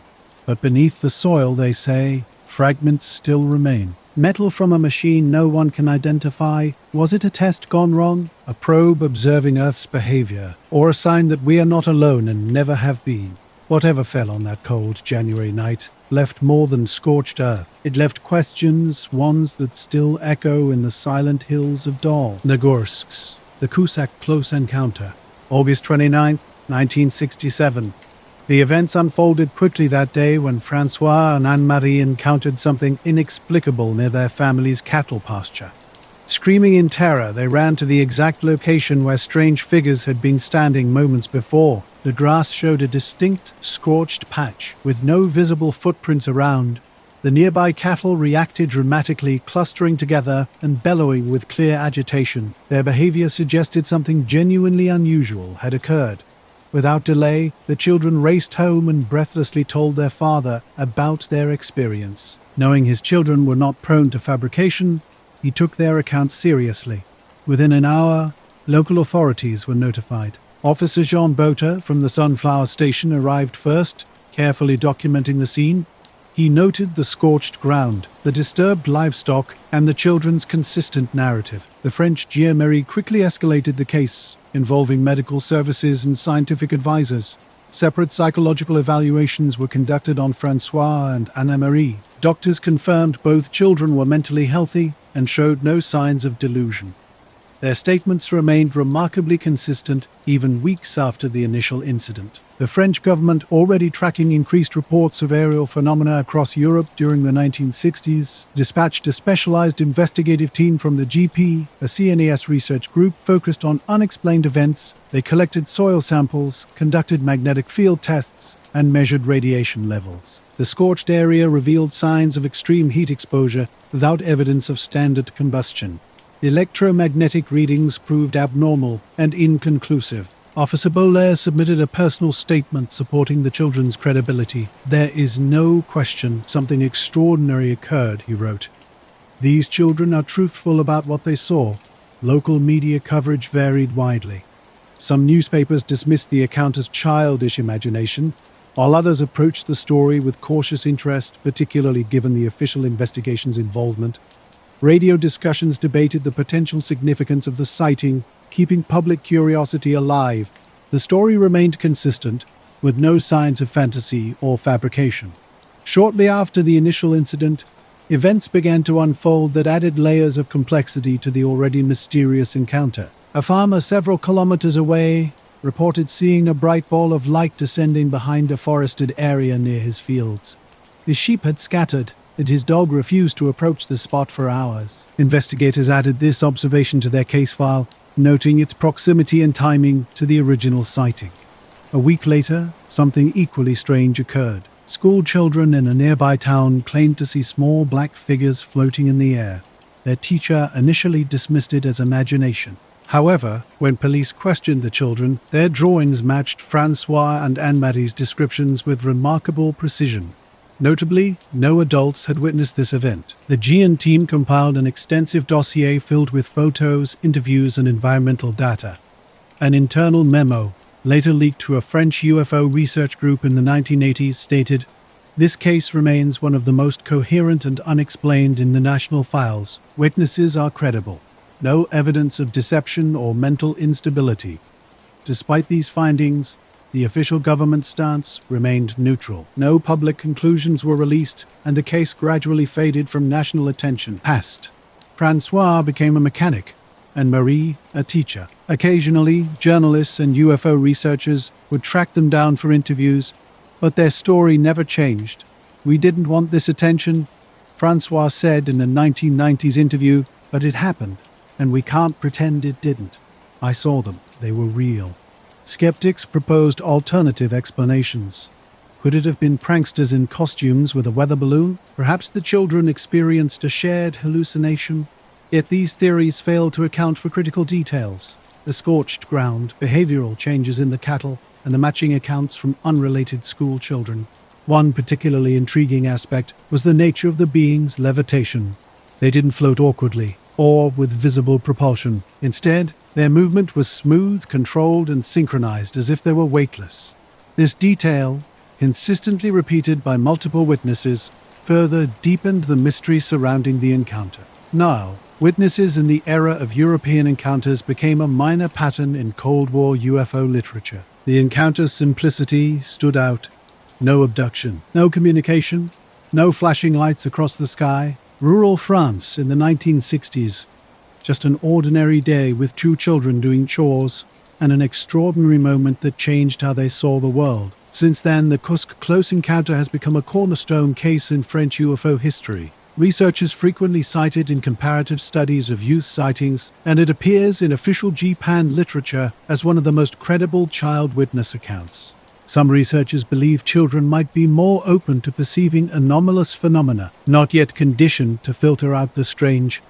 Farm children, isolated from America's flying saucer urban myths, described something remarkable: small humanoids, metallic craft, silent levitation. Their description fits neatly with thousands of other global claims. Did they imagine it? Or does this suggest the phenomenon follows a pattern independent of culture? The most haunting detail remains consistent. Whatever the explanation, the Casey case stays unsolved.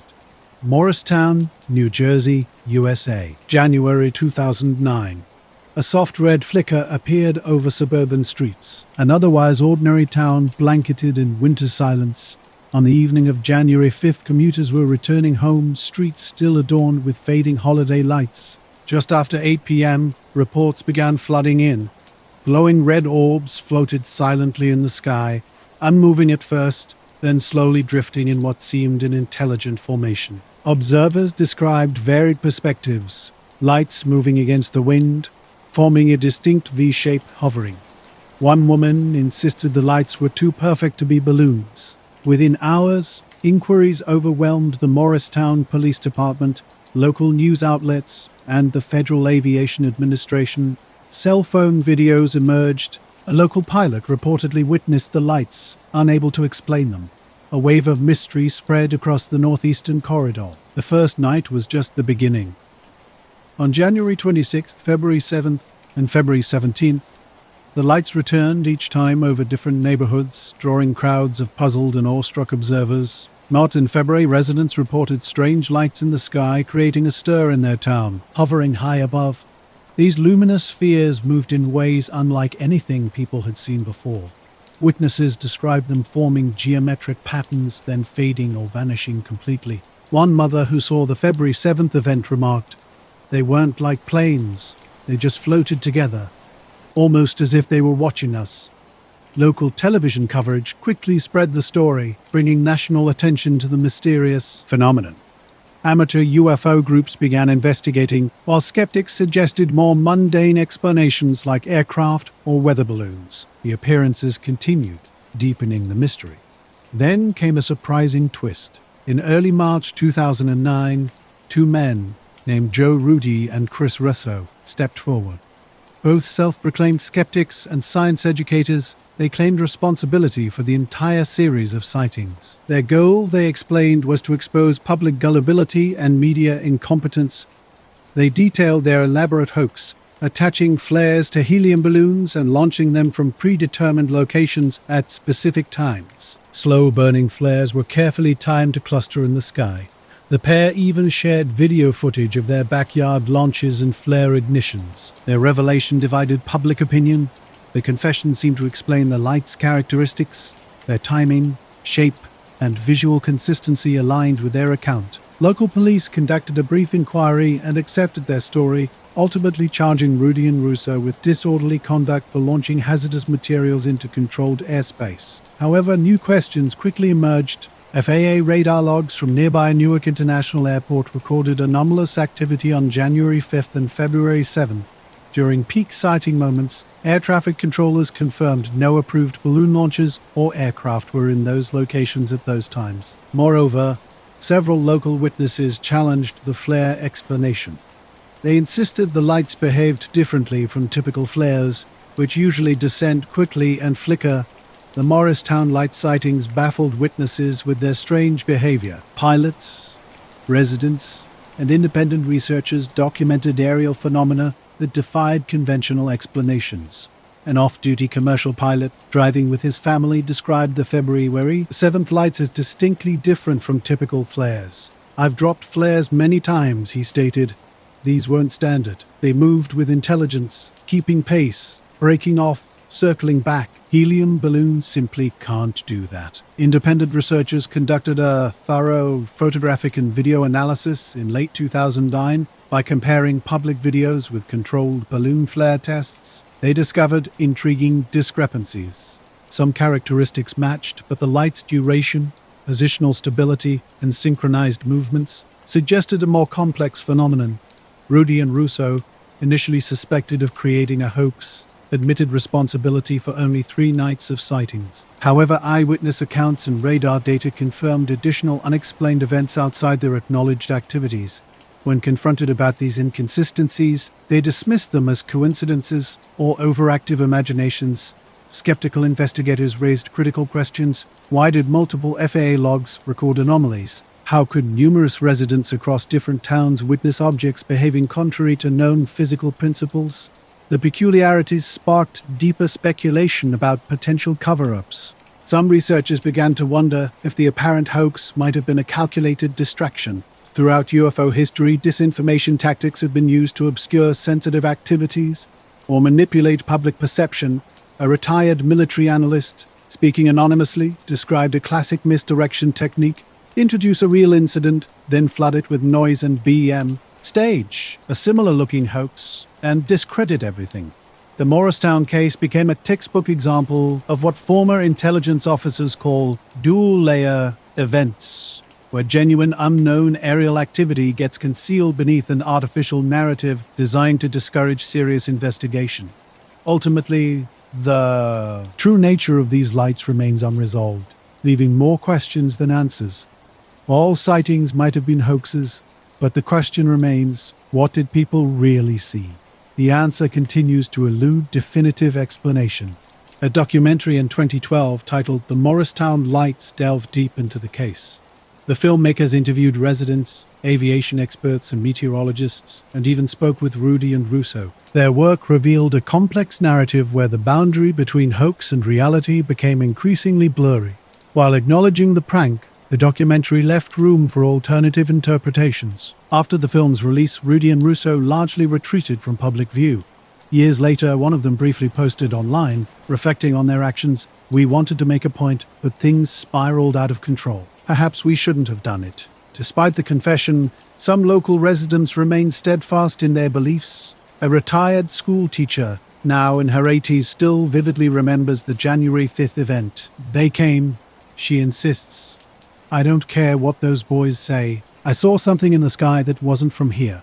The most fascinating aspect of the Morristown UFO wave isn't the lights themselves, but the human response. It demonstrated how swiftly public imagination can be accepted or dismissed and how fragile truth becomes when entangled with hoaxes and sensational reporting. More than a decade later, the Morristown lights remain an enigma. Was it all a prank or something more? Perhaps the truth resides in a nuanced middle ground, obscured by fire, helium, and our own preconceived notions. The mystery persists, challenging our understanding of perception and reality.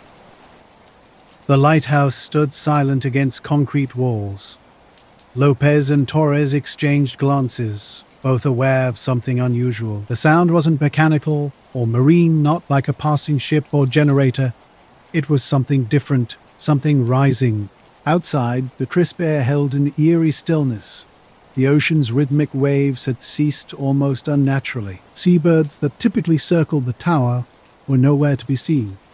From the eastern cliffs, a pale dome of light emerged from the sea. Hovering approximately 200 meters above the waterline, the object was massive, about 30 meters in diameter. Perfectly round with a dome on top, It radiated a soft, bluish-white light without generating heat. No sound accompanied its presence, no engines, no rumbling. Castro, with his naval training, instinctively grabbed his binoculars. The object appeared metallic, almost mirror-like, with no visible seams or markings.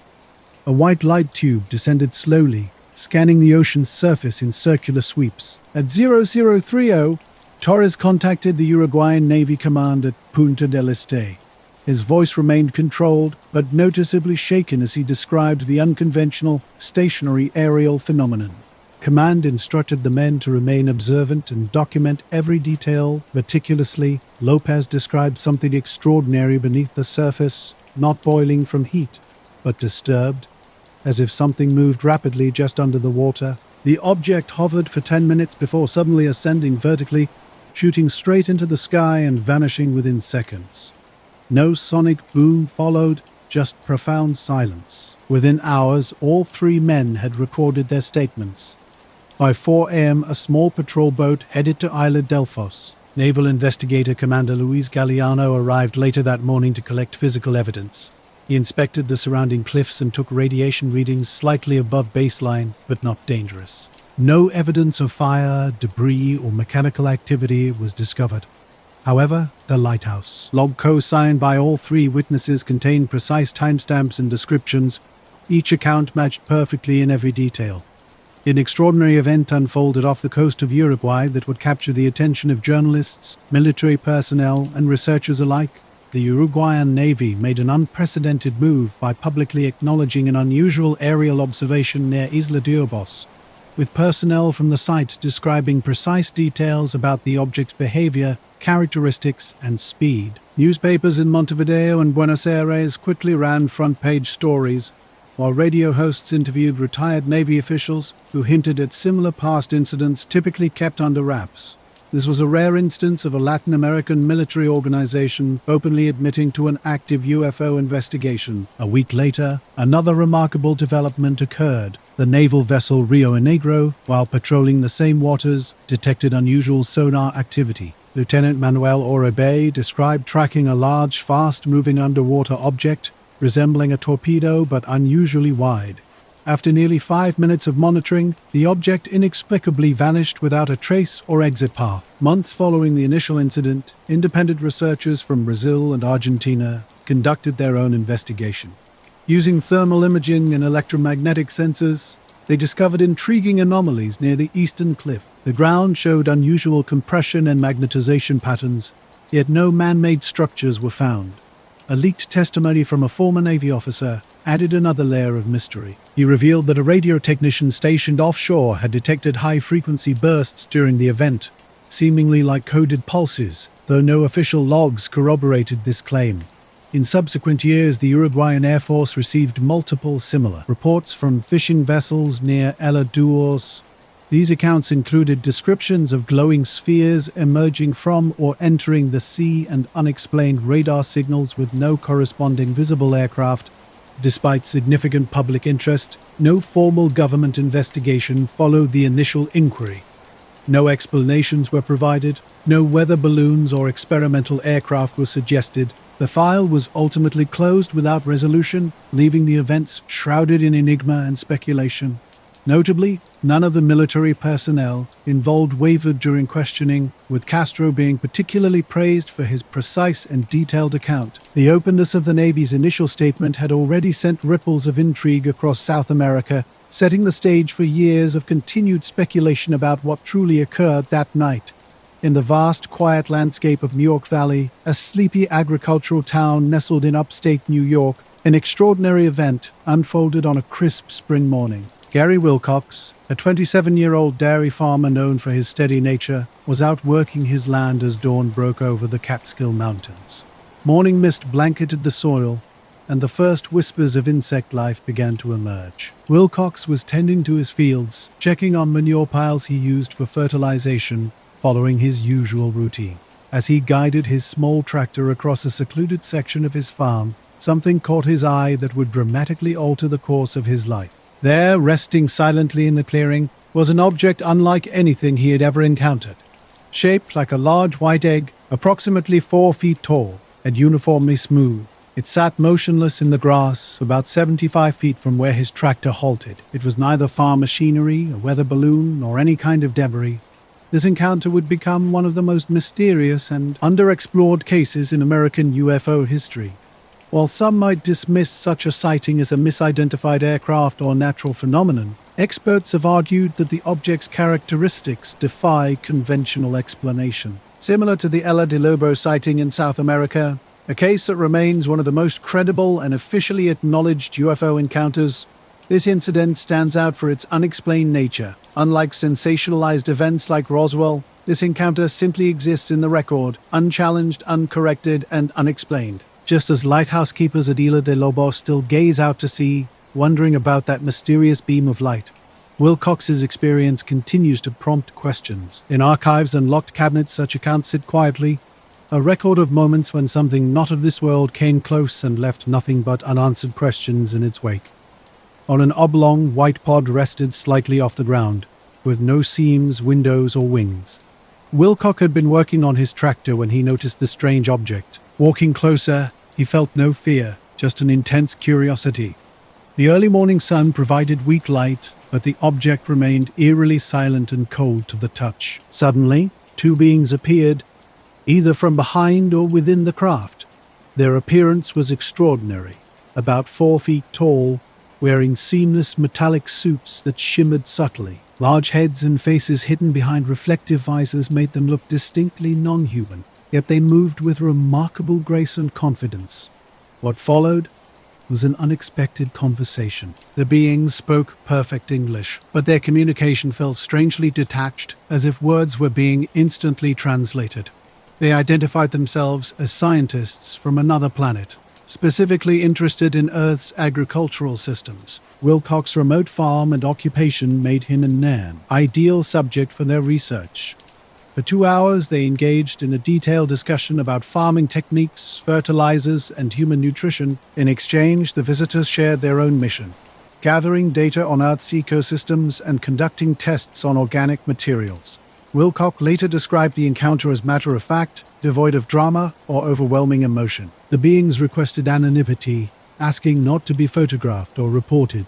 Wilcox agreed to keep their visit secret. As abruptly as they arrived, the egg-shaped craft lifted vertically without sound, vanishing into the sky. No heat, no wind, no explosive light. Hours later, on the same day, April 24th, another similar incident occurred nearly 2,000 miles away in Sacaro, New Mexico. Police officer Lonnie Zamora reported seeing an almost identical egg-shaped craft land in a gully, leaving scorch marks before taking off. This event would become a significant case investigated by Project Blue Book, the U.S. Air Force's official UFO research program. Days after the New Mexico incident, he was startled by the uncanny similarities. Feeling compelled, he broke his silence and contacted the Tioga County Sheriff's Office. Deputies visited the farm and interviewed Wilcox, who recounted every detail with remarkable consistency. Local media soon picked up the story, making him an unexpected focus of regional attention. In his initial report to law enforcement, Cox expressed disappointment about not sharing his experience immediately. He worried the timing might make it seem like he was copying the Zamora sighting. Yet the investigation was already quietly underway. The field where the object had rested showed faint grass impressions, though no burn marks or radioactive traces were found. Unlike other dramatic UFO cases, this one left almost no physical evidence. Just a calm man's story and a patch of flattened grass. Skeptics quickly suggested hallucination or fabrication. But Wilcox didn't fit that narrative. He wasn't seeking publicity and made no attempt to profit from his experience. He gave no paid interviews, refused television appearances, and never altered his account. Instead, he became increasingly reclusive. Those who knew him described him as deeply changed, not paranoid but reflective, as if he'd witnessed something profound that quietly weighed on him. Years later, Cox mentioned an intriguing detail. He'd left a fertilizer package near the site, hoping the beings might want a sample. The package disappeared the next day. As public interest waned, UFO researchers occasionally revisited the encounter, especially those studying patterns among contactees. The parallels with the Zamora sighting were striking. Both involved a white egg-shaped object on April 24, 1964, with similar landing and takeoff sequences. Both were reported by credible, grounded individuals who remained consistent in their accounts. Most fascinating was the encounter's tone. Unlike typical UFO narratives of fear or aggression, Cox's experience was characterized by calm curiosity. The beings didn't threaten or intimidate. They asked questions, seeming more interested in Earth's agriculture than anything else. The Delphos Ring, November 2nd, 1971, Delos, Kansas, USA. On an unusually quiet November evening, the sun had slipped below wheat fields, casting a golden afterglow across the Johnson family farm. 16-year-old Ron Johnson was outside tending to the family sheep, hands tucked deep into his jacket pockets, eyes scanning the dimming sky. That's when he noticed it. A radiant circular object hovering just above the ground, near a line of trees on their property. The object emitted a bluish-white glow and made no sound. For a moment, Ron stood frozen, mesmerized. Then, as if reacting to his gaze, the object began to rise. The encounter remains largely under the radar in broader UFO conversations, perhaps because it lacks sensational drama, but it's precisely its simplicity that lends it an eerie credibility. Today, the incident is still cited in cases comparing peaceful contact scenarios and low-profile visitations where communication is personal and private, almost tailored to the witness's profession or lifestyle. Some UFO researchers now categorize such encounters as experiential studies by non-human intelligences, testing not just biological samples but human reactions. The questions linger. Why Ron Johnson? Why a farmer? Why that date? And what were these beings really after? Was it truly just a scientific exchange, a brief moment of mutual curiosity across worlds? Or was there something more? A test, a first contact, a quiet message that the extraordinary doesn't always come with thunder and light. Sometimes it arrives with the gentle hum of a tractor and early sun glinting off dewy grass. Ron Willox lived out his days in Newark Valley, occasionally speaking to researchers who contacted him, but otherwise avoiding the limelight. He never tried to embellish the story, and in his few public remarks years later, he seemed thoughtful, if not wistful, about what had happened. "I don't know what they were," he once said. "I just know I didn't imagine it." There were no other sightings at his farm, no follow-up visits, no definitive evidence left behind. Yet Willox's story remains one of the most grounded and perplexing accounts in UFO history. A moment when the cosmos may have reached down, not with fear, but with interest in our most fundamental human endeavor, growing life from soil, cracking with urgency as he shouted for his parents to come outside immediately. Durrell and Irma Johnson followed their son to the spot where a glowing object had just vanished into the sky without a sound. In the fading light, they discovered a perfect circular formation etched into the soil. An eerie ring about 8 feet in diameter, slightly raised and faintly glowing with an almost phosphorescent quality. This would become one of the most scientifically intriguing UFO cases ever documented in the United States. The family stood stunned, examining the strange formation. The soil within the circle had a crusty, white, dehydrated texture, unlike anything they had ever seen. Curious yet cautious, they reached down to touch the ground. Ron's mother immediately felt a numbing sensation in her fingers, and Darrell later reported skin irritation. Odd symptoms soon began to manifest. Their eyes burned, hands tingled, and everyone experienced headaches. Ron claimed to feel dizzy and disoriented in the following days. By the next morning, word of the encounter had spread rapidly through the small farming town. Neighbors arrived to examine the site, confirming the ring was still glowing. The soil within the circle had transformed into a fibrous, dry crust that stood in sharp contrast to the surrounding damp earth. Despite recent rainfall, the area within the ring remained inexplicably dry. Local authorities quickly became involved. A sheriff's deputy visited the farm, took statements, and filed an official report. Soon, UFO research organizations like APRO and NICAP contacted the Johnsons, requesting permission to study the site. Investigators arrived within a week, collecting soil samples, photographs, and eyewitness accounts. The case caught the attention of Ted Phillips, a respected physical trace evidence specialist who had examined hundreds of landing sites. Worldwide, what he and other researchers discovered at Delphos would perplex scientists for years. Remarkably, the ring remained visible for several months, becoming a testament to an unexplainable encounter that defied conventional understanding. In 1973, researchers published comprehensive findings about a peculiar incident in scientific and UFO journals. The Delos case centered around unusual soil characteristics discovered long after an initial event. Multiple laboratories analyzed soil samples taken from a mysterious ring, revealing striking properties that defied conventional explanation.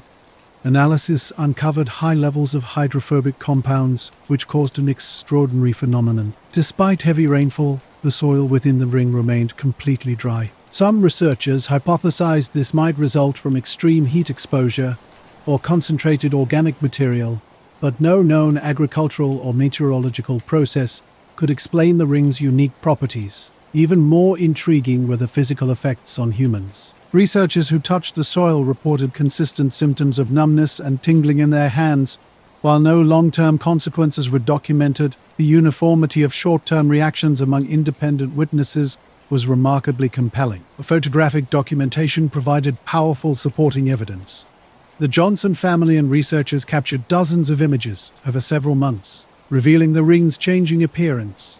Some photographs showed a faintly luminous quality, while others highlighted dramatic contrasts in soil texture and color. Skeptics quickly challenged the findings. Some suggested fungal growth or potential hoaxing, but laboratory testing eliminated these explanations. No fungal spores were present, and the Johnson family's consistent narrative and lack of media seeking or financial motivation further undermined claims of fabrication. The accompanying UFO sighting remained the most debated element. Ron Johnson's description remained consistent from the first night: a silent, glowing object with a dome top, hovering effortlessly before ascending into the dark Kansas sky. Interestingly, when cross-referenced with regional reports, patterns emerged. During the fall of 1971, similar sightings of circular craft hovering silently were documented in Oklahoma and Nebraska, providing broader contextual support for the Delos incident. The physical evidence, visual documentation, and corroborating witness accounts continue to intrigue researchers, with traces of the mysterious event faintly detectable more than 2 years after the initial occurrence. The Delos ring case has become a significant reference point in UFO research, distinguished by its rare combination of physical evidence, medical symptoms, and credible witness testimony. For decades, it stood as one of the few landing incidents studied by mainstream scientists. Ron Johnson, years after the event, consistently shared his experience in interviews. He always emphasized how profoundly the incident changed his worldview. "I didn't ask for it," he would say, "but it made me understand there's more happening than what we can see. What makes the Delos case extraordinary isn't just the sighting or the soil, it's the entire sequence. A silent, luminous object witnessed by a teenager, a perfect glowing ring left behind, physical symptoms experienced by multiple people, and soil that defies natural explanation." Independent lab results further complicated the mystery, all occurring on a small Kansas farm with no apparent motive for fabrication. Soil samples preserved in lab archives continue to challenge scientific understanding. Attempts to recreate the ring's properties through various methods, heat, chemicals, or organic manipulation, have consistently failed. Today, the Delos ring remains a compelling piece of evidence in serious UFO discussions. The Johnsons have since moved away, leaving behind the land where the mysterious ring once glowed. The field remains quiet, almost forgotten. Yet for UFO researchers and scientists seeking hard evidence, the Delos ring endures as one of the most intriguing cases on record. No official explanation has ever been provided, and no known phenomenon has successfully replicated the physical evidence. The night was mirror-still along the Gurupi River near Alabama Merino. Moonlight and distant insect ripples were the only movements breaking the rainforest darkness. 4 fishermen, Joes, Miguel, Raul, and old John, had built a small fire on the sandy bank during their usual nighttime crayfish expedition. Just past midnight, their fire flickered unnaturally. The men exchanged puzzled glances. Suddenly, from the tree line across the river, bright white lights appeared like intense, steady searchlights, slowly descending between the trees. Initially, they thought it might be a passing boat or low-flying helicopter, but as the lights approached, the calm water showed no ripples. The lights made no sound, and their brilliance remained unnaturally constant. The night sky erupted with blinding radiance, casting harsh light across the riverbank campsite. 4 fishermen stood motionless as the unexpected brilliance illuminated their surroundings. Raoul vanished in an instant. One moment he was diving for a crayfish basket, the next he had disappeared into the water. Jose's panicked cry echoed through the forest as Miguel and Joan rushed toward the tree line. The lights pulsed again, creating an oppressive atmosphere of unnatural energy. They called for Raúl, but only silence answered. Moments stretched into an eternity of tension. Then, as suddenly as they appeared, the lights retreated upward, swallowed by the forest canopy. Darkness crept back over the river, with only the soft crackle of the dying campfire breaking the eerie quiet. Shaken, the two men found Raúl by the shoreline, gasping, soaked, and standing knee-deep in water. His face was pale, his eyes vacant. No words escaped his lips. Miguel's desperate screams for help brought old John running, and within 20 minutes they had carried Raúl to their boat. A frantic journey upriver followed, covering 40 kilometers before dawn broke. At a small riverside clinic, a skeptical doctor examined Raúl. The fisherman was severely disoriented, struggling to recall even his own name. Distinctive circular burn marks adorned his hands and forearms, unlike any insect bite or standard burn. Local authorities soon became involved. Each fisherman's statement told the same extraordinary tale. Silent lights descending from the forest, Raúl's inexplicable disappearance and return with no trace of a boat or aircraft. These were experienced river workers, men who lived by routine and nature's predictability. That night, everything changed. Despite the shock, the group packed camp quickly. Sleep was impossible. The river felt colder, darker, unsettled. Wildlife sensed the disturbance. Mosquitoes swarmed, eels darted at the lamp's edge, and birds screeched overhead like warning sirens. Multiple witnesses confirmed the same details. 3 distinct, cold, white light beams that defied explanation. Glassy lights emerged silently between the treetops, moving closer to the camp. The lights didn't cast shadows, but flattened depth, weakening the fire's glow. No one could gauge their height, yet they were bright enough to disrupt night vision. Raúl's disappearance was sudden and terrifying. One moment he was leaning over the water, the next he vanished completely, submerged without a splash or disturbance. Moments later, he reappeared uneasy and bewildered. The lights pulsed once more before retreating into the forest, extinguishing as mysteriously as they had arrived. The fisherman felt an odd sensation of being simultaneously watched, scanned, and strangely protected. At the clinic, Raúl was unable to speak coherently for an hour. His family recognized him, but noted he seemed different, hollow, with a distant look in his eyes. 2 painful burns, concentric circles about an inch wide, marked his skin. The doctor found no logical explanation, no campfire spark, no insect bite, no chemical exposure. Raúl later claimed he remembered only darkness after the lights. "Then I was here," he said. His memory returned slowly and incompletely. He blinked as if seeing his own hands for the first time. Police recorded his testimony meticulously, noting the men's consistent fear. No financial gain motivated their account. They were fishermen deeply connected to the land and water, genuinely unnerved. In the weeks following, Alagama experienced a surge of strange occurrences. Bright river lights, vanishing fishing nets, unexplained water ripples at night. Villagers reported humming vibrations near the shore and light pulses against their skin during dawn walks. By late 1991, a Brazilian UFO research group investigated, documenting the original incident and several small anomalies. Riverbank soil samples where Raúl disappeared showed subtle discoloration and magnetic irregularities, though no radiation was detected. Photographic evidence captured Raúl's burns and dazed state. Medical notes confirmed his disorientation, memory loss, and distinctive circular burns. Local press covered the story extensively, carefully translating abduction into Portuguese. The case became a minor national curiosity, remote enough to avoid sensationalism. 2. Critical documents supported the incident. Official police records from Alagama and comprehensive medical documentation. The Alagama abduction unfolded near the Gurupi River Basin, a remote wilderness rich in biodiversity.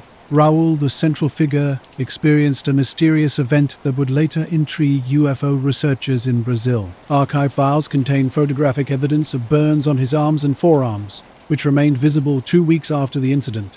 Research groups documented consistent reports of the event, noting symptoms including round lesions, severe headaches, and short-term memory loss. Nearby sightings through late 1991 correlated with intermittent bright nighttime lights above the river and forest. This case embodies the classic wilderness abduction scenario: an isolated location, limited witnesses, sudden disappearance and return, physical marks, and partial memory loss. Yet it stands out in Brazilian UFO research for its credible local documentation and witnesses who never sought attention. The region's natural characteristics raise intriguing questions. Could the dense forest canopy, darkness and humidity somehow attract or focus unusual phenomena? Was Raoul's experience intentional or accidental? Were the lights technological probes or natural anomalies responding to human presence? Decades later, the incident remains mostly known only to Brazilian UFO scholars. No official agencies have thoroughly investigated, and no definitive explanatory theory exists. Raoul returned to his fishing life, resilient despite his experience. His healed burns and fragmented memories preserve a faint recollection of circular lights and sudden absence. For researchers of such encounters, especially in isolated regions, the Alagamar incident demonstrates recurring patterns. Remote wilderness, nighttime lights, unexpected disappearance, physical trauma, memory disruption, and community silence. It leaves persistent questions: why this location? Why this moment? And, most critically, why the subsequent silence? Dawn. The night began with an unusual scene unfolding over the mountains. Villagers in Denbasher were startled by a strange occurrence: a brilliant, shifting glow descending slowly behind the Carberwyn Ridge. Local nurse Pat Evans was home with her 2 daughters when they witnessed the extraordinary lights. Believing a potential airline crash might have happened, Pat grabbed her medical bag and drove toward the mountain with her girls. They weren't the only ones responding. Other residents were also heading to the remote slopes. Some reported seeing a low, pulsing amber light, while others described intermittent blue and red flashes appearing and vanishing. When Pat reached the mountain road, she stopped her car in complete disbelief. Before her was an unnatural stationary circle of light that seemed to pulse silently on the hillside. Calls flooded local police stations about loud rumbles and potential plane crashes. Law enforcement quickly contacted the Royal Air Force and Ministry of Defense. Raft Valley confirmed no military or civilian aircraft were missing.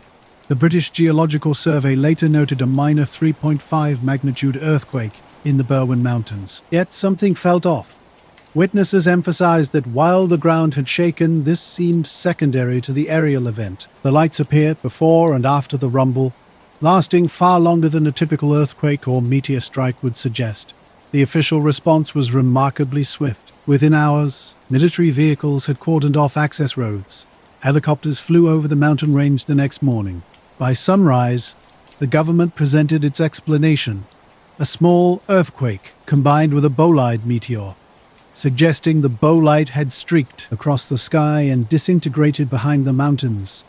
Many locals found this explanation unconvincing. A meteor glowing for over 10 minutes, appearing to land and remain stationary on a ridge, lighting the hillside without sound, seemed implausible. Pat Evans, who would later speak to the media, remained skeptical of the official narrative. She stood firmly by her account. It wasn't a meteor, she insisted. What she saw was different. The object looked structured and didn't behave like a typical meteor would. Instead, it hovered or rested on the ground. Rumors quickly spread through the small community.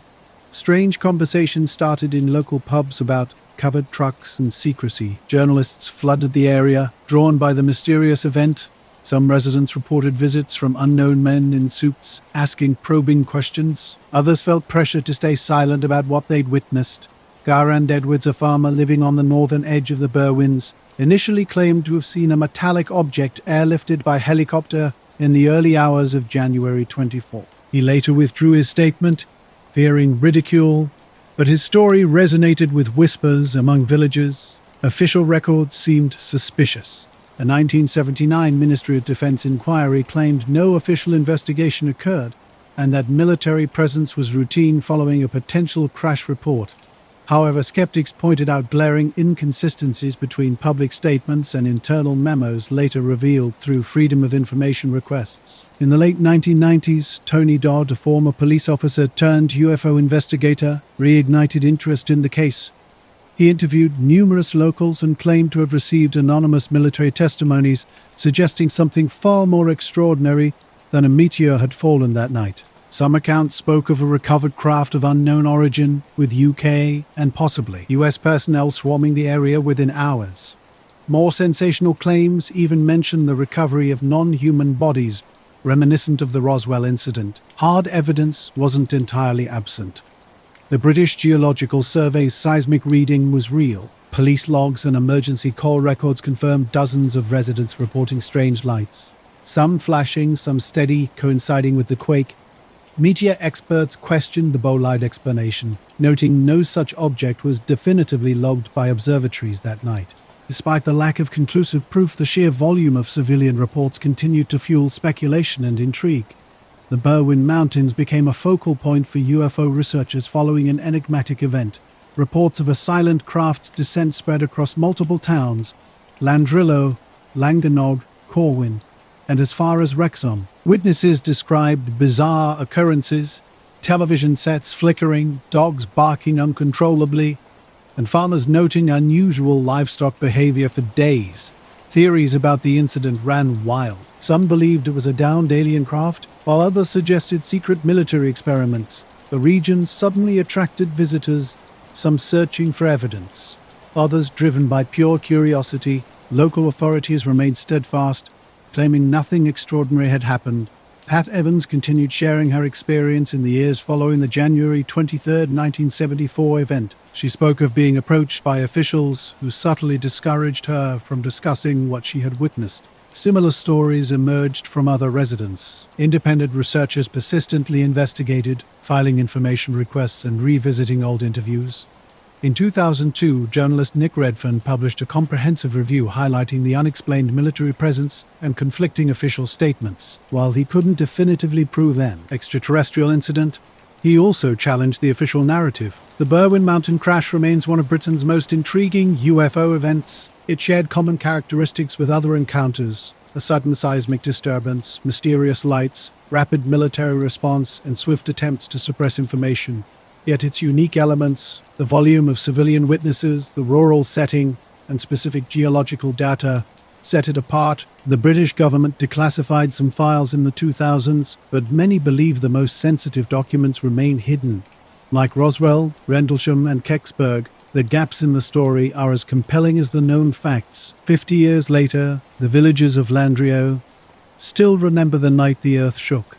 Whether a crashed craft, a meteor, or an earthquake, the event left an indelible mark on local memory. If a craft did crash, its wreckage is long gone. If the lights were a meteor, they were unlike any seen before. And if it was simply an earthquake, it arrived with an unprecedented display of light and secrecy. The Vilve sighting on June 18, 1990 in Belgium began just past 2 a.m. when police officers Roland and Mark pulled their patrol car onto the shoulder of a narrow rural road. A local farmer had reported strange lights hovering in the fields, a type of call most officers would typically dismiss. Belgium had experienced a wave of such sightings since 1989, making them almost routine. But this caller sounded different, shaken and insistent about the lights being low, steady, and unnatural. So the two officers decided to investigate. Their headlights cut through the darkness, revealing only dewy grass and thick hedges. Silence hung in the air for a few minutes. Then Roland spotted it, a black triangular craft hovering about 150 meters from the road just above the field. It was unlike anything they'd seen before. 3 steady red-orange lights marked each corner, with a single larger white light in the center. The object moved slowly and silently, no more than 10 meters above the ground. Mark killed the engine. The night was completely still. No animal sounds, no rustling trees. As they stepped out of the car, the object began to rotate slowly, its lights maintaining a precise geometric formation. Without warning, it started moving westward, low and silent, accelerating with clear purpose. Roland radioed the sighting to the Vilvotte Central Dispatcher, who instructed them to maintain visual contact. The officers tried to pursue in their vehicle along a parallel road, but the object moved faster. They watched it lift higher, still perfectly triangular, before suddenly shooting into the sky. No sound, no sonic boom, just a blur of impossible acceleration. Stunned, the two men sat in silence. When they returned to headquarters, they filed a professional written report, carefully documenting the object's shape, size, behavior, and flight characteristics. Both officers knew what they had witnessed defied all understanding of known aircraft. Some still glanced toward the mountains, wondering what truly came down that night. The Belgian UFO wave had been producing numerous reports since late 1989, but few were as significant as those from law enforcement officers during active patrol duty. This particular sighting aligned with dozens of other accounts from between 1989 and 1991, characterized by a triangular shape, silent operation, and hovering behavior. When two officers reported an unusual object, their descriptions were strikingly similar. Neither attempted to theorize about what they saw. They simply documented their observation. Their supervisor forwarded the report to John Darmy, who was collecting data as part of a national inquiry into the phenomenon. The report was then passed to the Belgian Air Force. Subsequent investigations revealed something intriguing.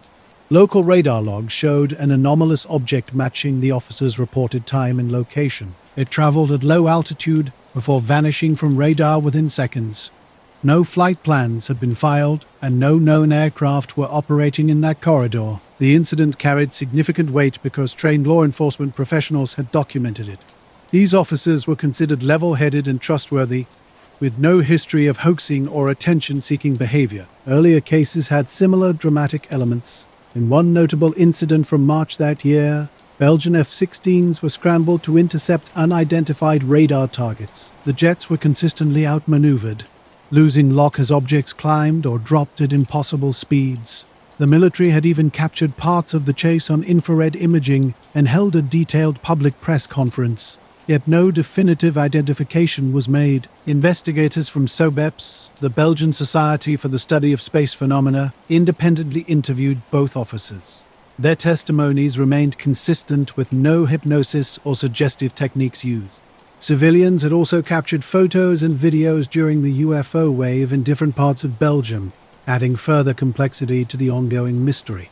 The Belgian UFO wave of the late 1980s and early 1990s remained shrouded in mystery, with the Vilvoorde incident standing out as a particularly compelling case. Two officers reported seeing black triangle-shaped craft that displayed extraordinary capabilities, yet no photographic or video evidence ever surfaced.